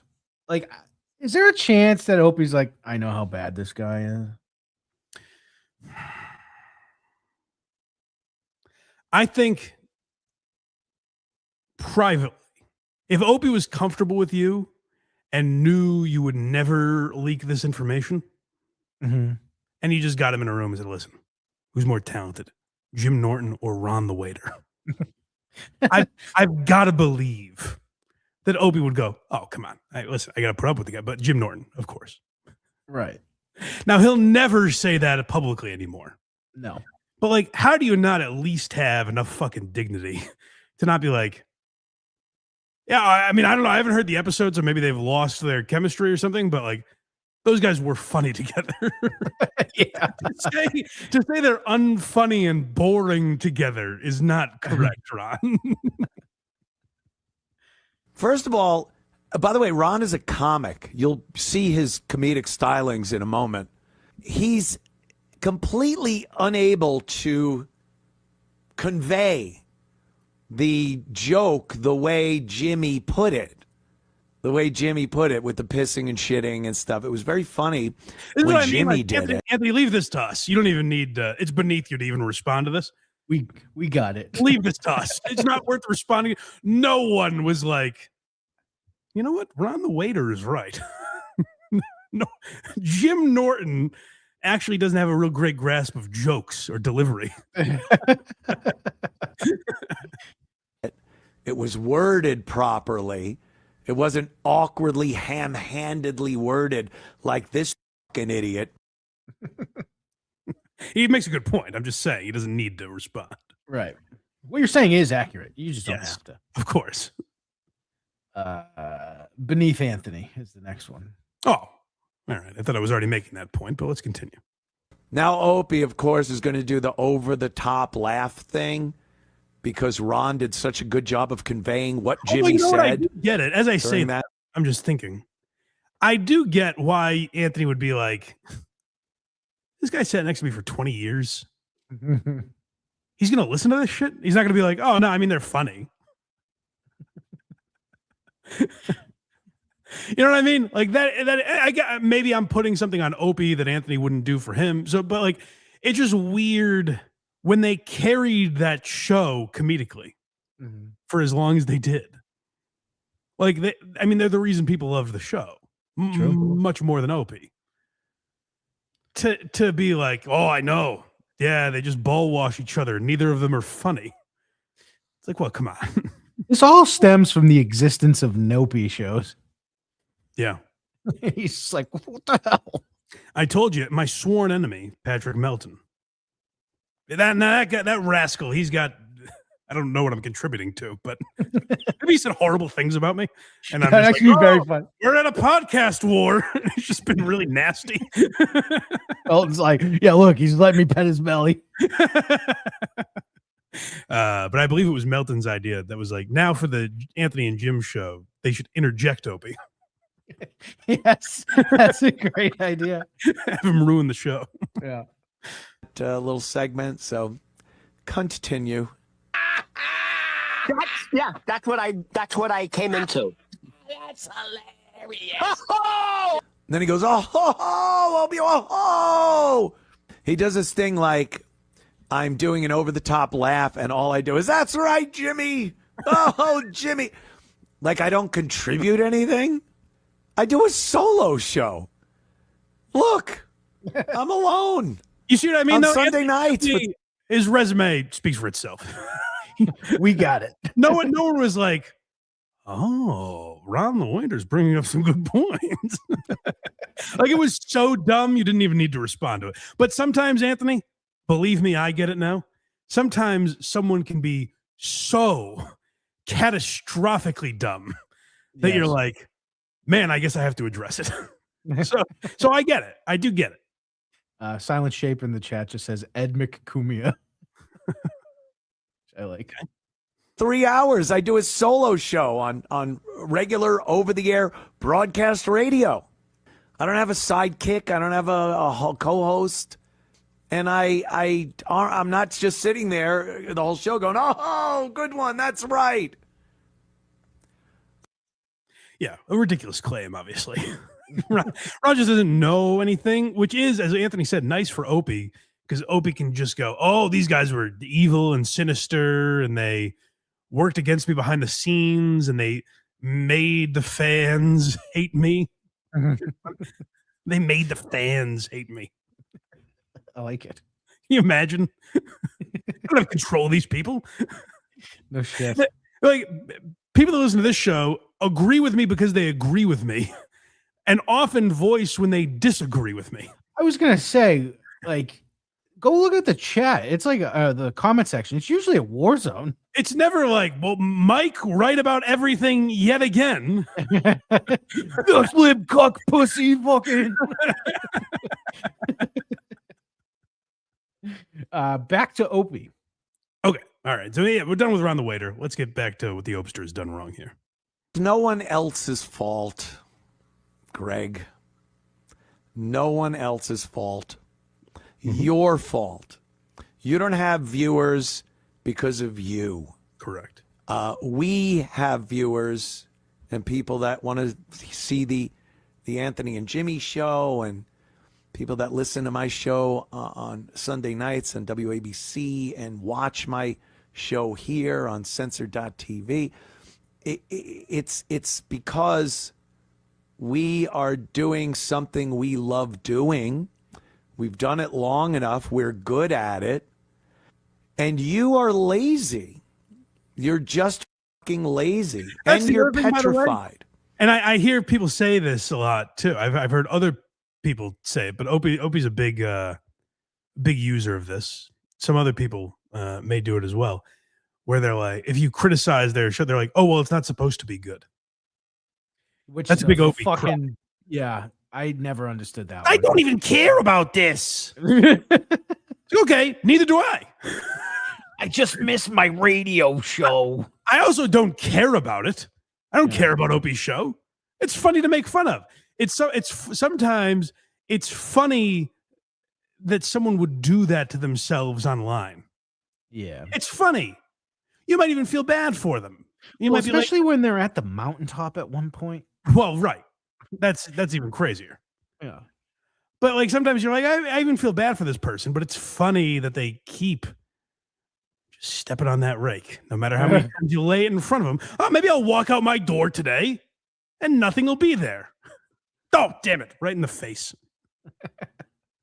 You're scared to do a real show, to get real equipment, professional equipment. You have a giant palace in the sky. You got a Hamptons house. There isn't one little corner where you couldn't set up an actual studio. I don't want to do that. Well, I've done it, or what do I want to do that? Now, So hold on. I'm going to need an archivist here. Yeah. Because I know Anthony watches this show from time to time. He does. This would be a tremendous honor, as Anthony is one of the great voice guys in radio history. Is Anthony doing my Opie impression? Very possible it's not, but I've never heard him do that before, and it's kind of similar to the way I do it. I'm probably taking too much credit here, but I've just never heard him impersonate Opie like that. Maybe he's done it a bunch, but I've never heard him go, "Why would I do that?" It's a good impression. I can't say for sure. Maybe we'll find out. I've never heard him attempt an Opie. That's the only reason I ask that. Yeah, I've had a rough week, so lay off me if you think I'm getting too big for my britches. Real equipment, professional equipment. You have a giant palace in the sky. You got a Hamptons house. There isn't one little corner where you couldn't set up an actual studio. I don't want to do that. Well, I've done it, or what do I want to do that? So you don't look like a lazy. The only thing it's just why would I do that? Yeah. It does sound like the cab bit. But someone said Silent Shape says, I'd say no, but it's damn close, which I might be leaning towards. Hey, Anthony, you can have it. It's quite an honor, as I said. I'm just curious if it's like I'm the Shane Gillis to everyone else's Trump impression here. That would be something. Foon, he doesn't want to do it because then his show can be looked at and compared to other shows. When he says, I'm not doing a show, I do this because I like it. I'm just this. I don't need to do that or that. That is all an excuse for saying, I just don't want what I'm doing here to be compared to other people's podcasts and radio shows and what they're doing. Which is true. That's what Opie's doing. It's also fine, by the way. If you're just content with the shitty product you put out and you're just like, yeah, whatever, I'm having fun doing it. Great. But don't fight it every time it comes up. Right. Don't act like I could. Imagine if I started trying what I could do. Yeah. It's like, well, give it a try. I'm petrified. Don't threaten us with your potential success. Show us. That people will find out I am inept, incapable of doing a show, and you suck at it. So it's easy to just go, I'm not even doing a show. Oh, you're not? And the money thing. Look, if you love doing it, and that's why you're doing it, it really cheapens the whole thing by asking people for $2, Anthony. $3, $4, $5. Anthony, you're again preaching to the choir here, buddy. Oh my God, how embarrassing it is to watch Opie be like, "Come on, give me $150 here today." It's like maybe they will, maybe they won't. Like I don't know what our total of super chats is today. Guys, I appreciate you supporting the show. Don't give anything if you don't want to. If you want to, great. That's very sweet of you. The idea that you're like, now what? This is a good show. Why aren't you giving me money for it? Yay, super chats. They'll do that if they want to. Hello, Craig. I didn't realize that was a drop of me. I didn't know you had that button. I didn't either. I looked in some of the sounds that I have, and I saw yay super chat, so I thought that was the Carl one. No. Nope. Very exciting. Little advice. Begging for money isn't a good look. If you want to pay that lump of shit next to you, Ron, the waiter Berman, something tells me he is in need. By the way, I want to say, I know we're like, that's below Anthony. I'm also like, fucking kill him if you want to. Oh, I don't mind it. Yeah. I'm not like Anthony. How could you? And I get it. I think part of it comes from almost a respect for Opie in a weird way, where it's like, what are you doing? Right. You know, it's almost like being sad for Opie in a way where it's like, we were partners. Right. Now you were this fucking idiot. Like, what are you doing? So I think my only point there was like Anthony justifying what he does, where he's like, I do a solo show. It's like, you don't have to justify yourself to Ron the waiter, you know? Right. Of money. There's no way he's making money off of that comedy career. And I don't know if he makes a lot in tips, but you want to make money, give it to him. Give it all to him. Because begging for $5 and change and it's a terrible look. It's a terrible look. Anthony, hold on. What if they get, hold on a second here. What if at the end of the day, they're up at the top of Dabble Dashboard? Huh? Eating your words, Kumia? I'll give you a spoon. I hate that I'm about to ask this. What's Dabble Dashboard? Yeah. I guess it tells you who made the most super chats in a day or something. And who keeps track of this? I don't know. Dabble Dashboard. Need I say more? the committee. Dabble Dashboard. I don't know. Did a show that people wanted to see, you could capitalize on the amount of people that watch you. YouTube does that. X does that. You monetize your X channel, whatever it may be. Then, you're bringing in money that's a little more worthy of somebody that to this day is considered a multimillionaire. Do you know what it looks like for a multimillionaire to ask people for $5? This is what I mean. This is what I was saying a second ago, where it's kind of like, Opie, get yourself together, man. We were strong once. Do you know what it looks? This is like the way you would talk about like your son. Yeah. I've given you everything. How could you do this to me? You're a junkie now. It doesn't look good. It looks real bad. Maybe that's how you see, that's the value you see of that show. That would make sense. I don't know if I've heard Anthony get this introspective. Or not introspective, but whatever that is. That deep. This is the first time he seemed like real just sad about it. Concerned. But it's great analysis where he's like, maybe that's the value you put on your show. Where I never really thought about that with like Aaron. Right.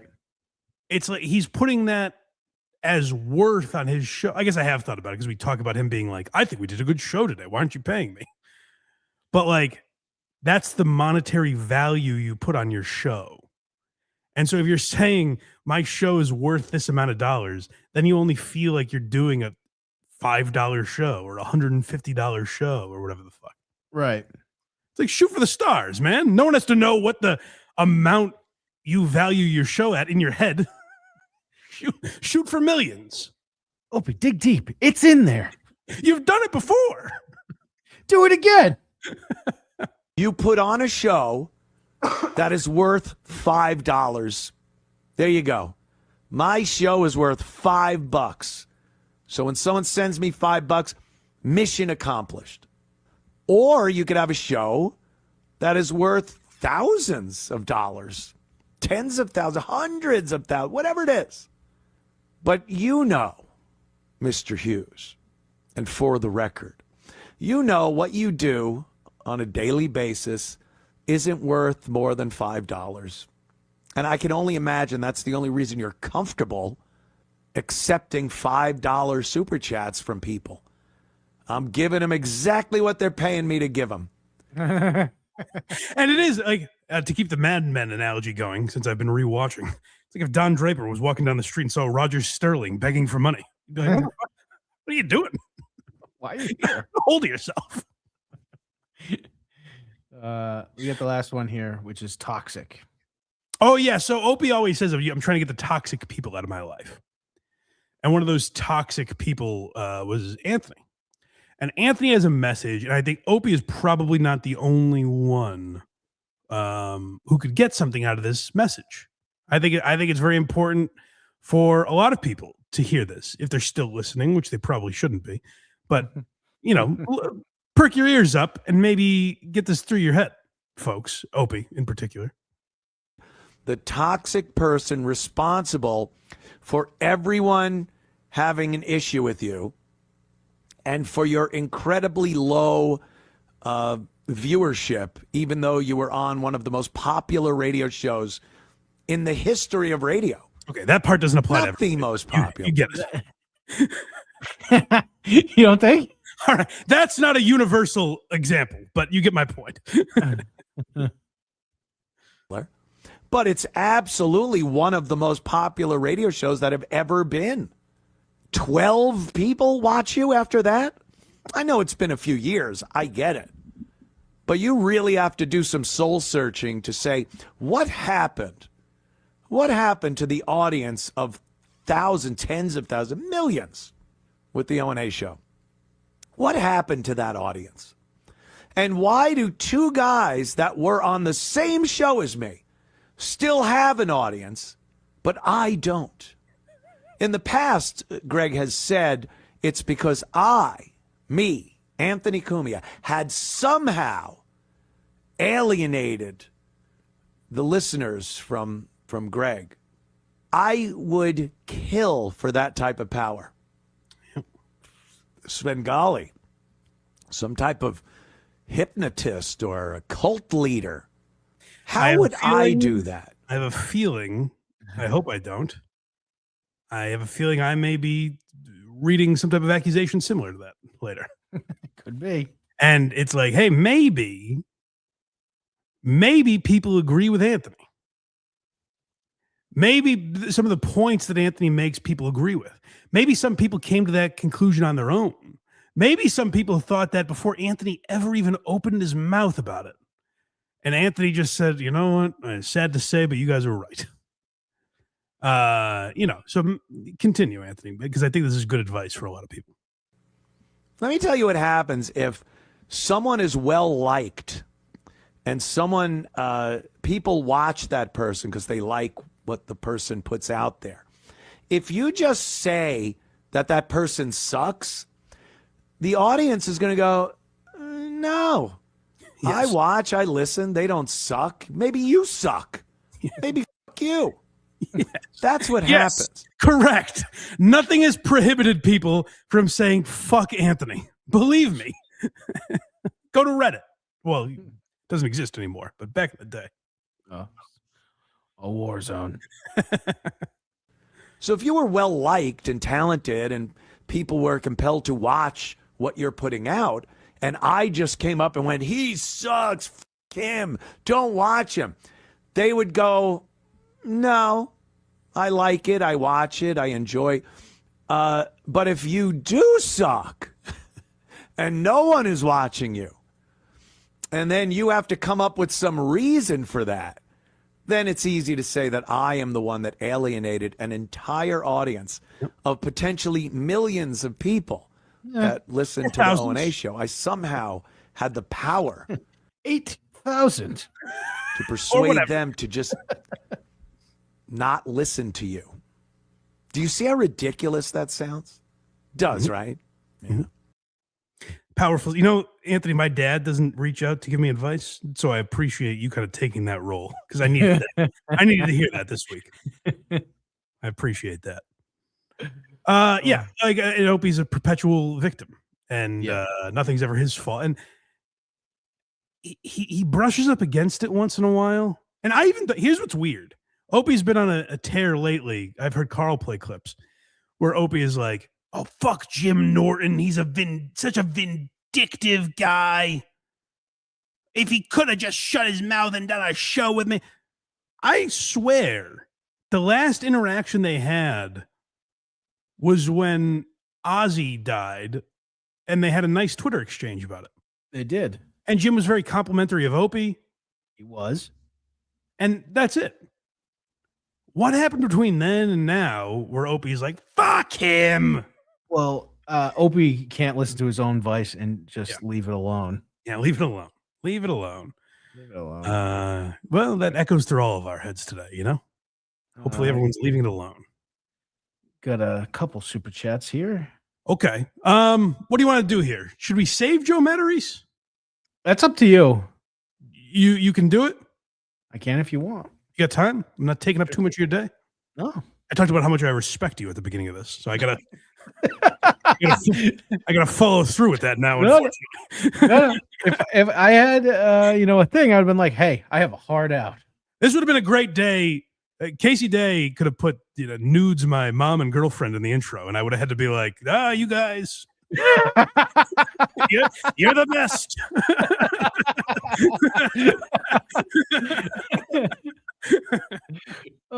Unrelated to anything, but I have this. Hitler what? was one of the best people to have ever been on this earth. That is nice. It's always nice to hear from Richard Ojeda. I didn't realize his sound bank was in here. What else do we have?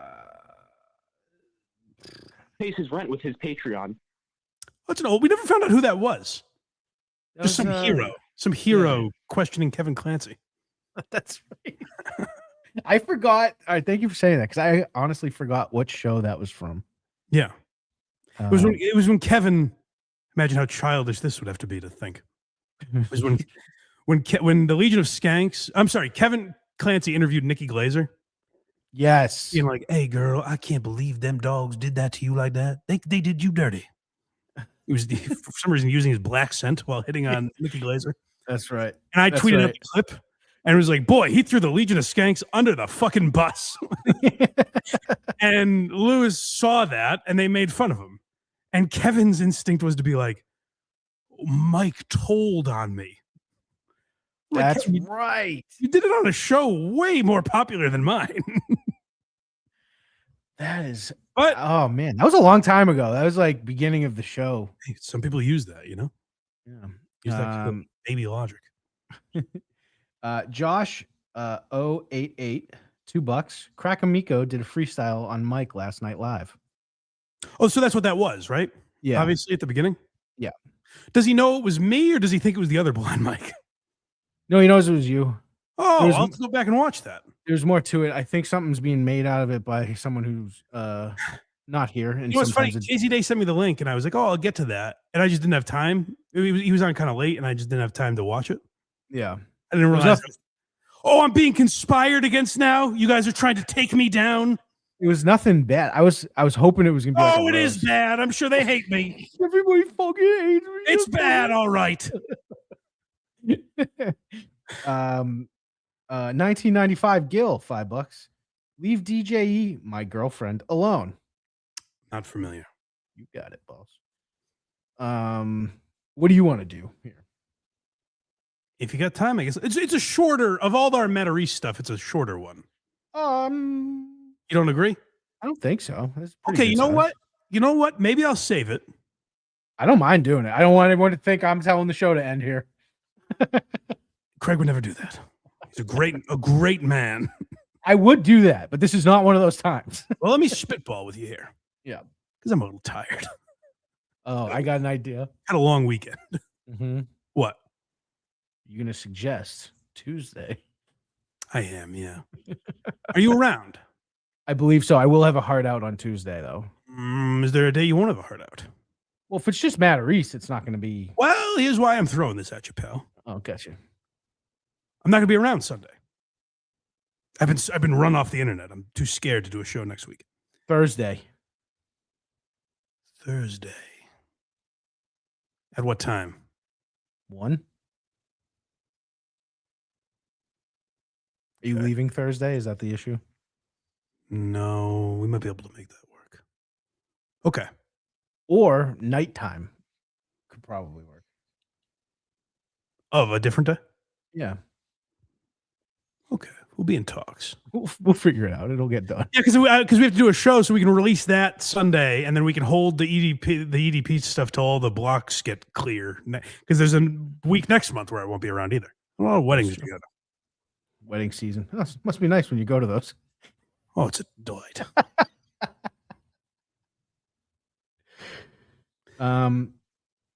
So you want to wait? Yeah.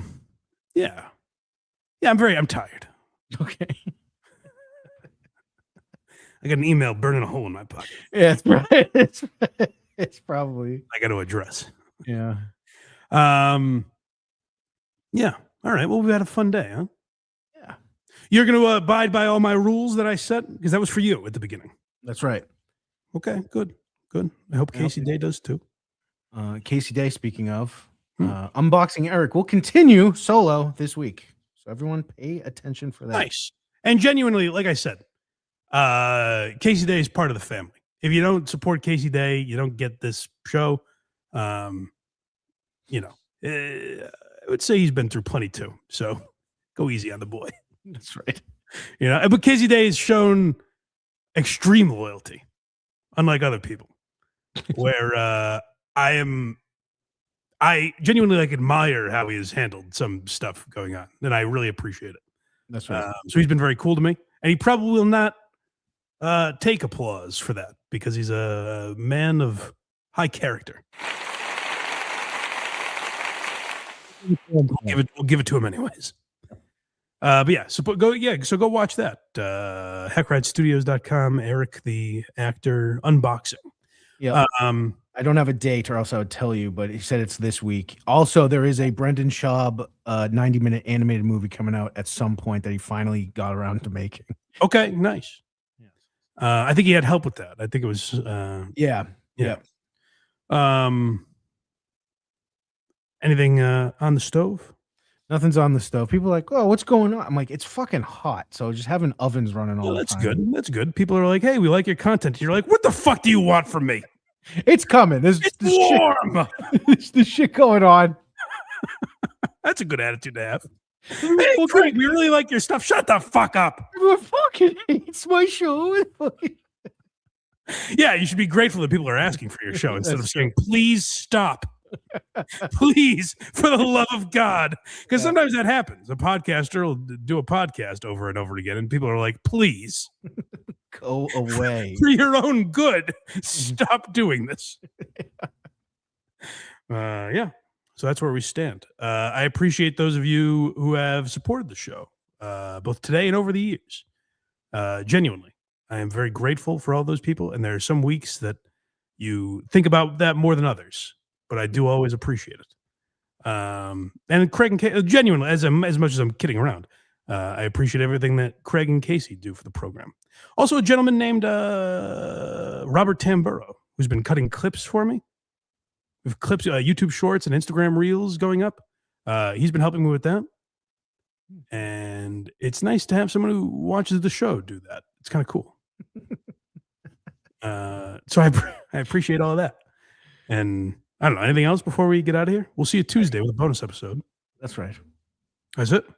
Yep. Bye. And we have a mean transition. Hey, it's Boogie. Stavros through the way, everyone likes it. Now, this is very interesting. Now, really, ladies, if you're listening, and men, and everybody in between. If I tell you you've got a homicide, buddy, you've got a homicide. I hope to hear from you soon. I am proud to own the Trumpy Bear, and I will always be proud to be an American. Put it in the outro. Until then, have yourself a great day, and as always, There's no cum on my mic. rock on. Stop the baloney, huh? What kind of statement is that? I wrote it. One of my favorite players to cover when he was here was Mike Vrabel. Tell me Mike Vrabel's story. Whatever, dude. I keep it cool at the gym. Piss on it.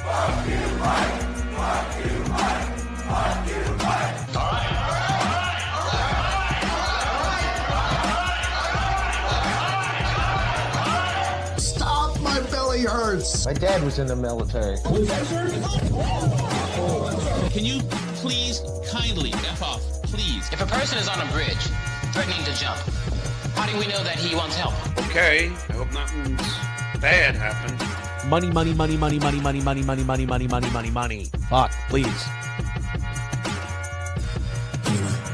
God bless America.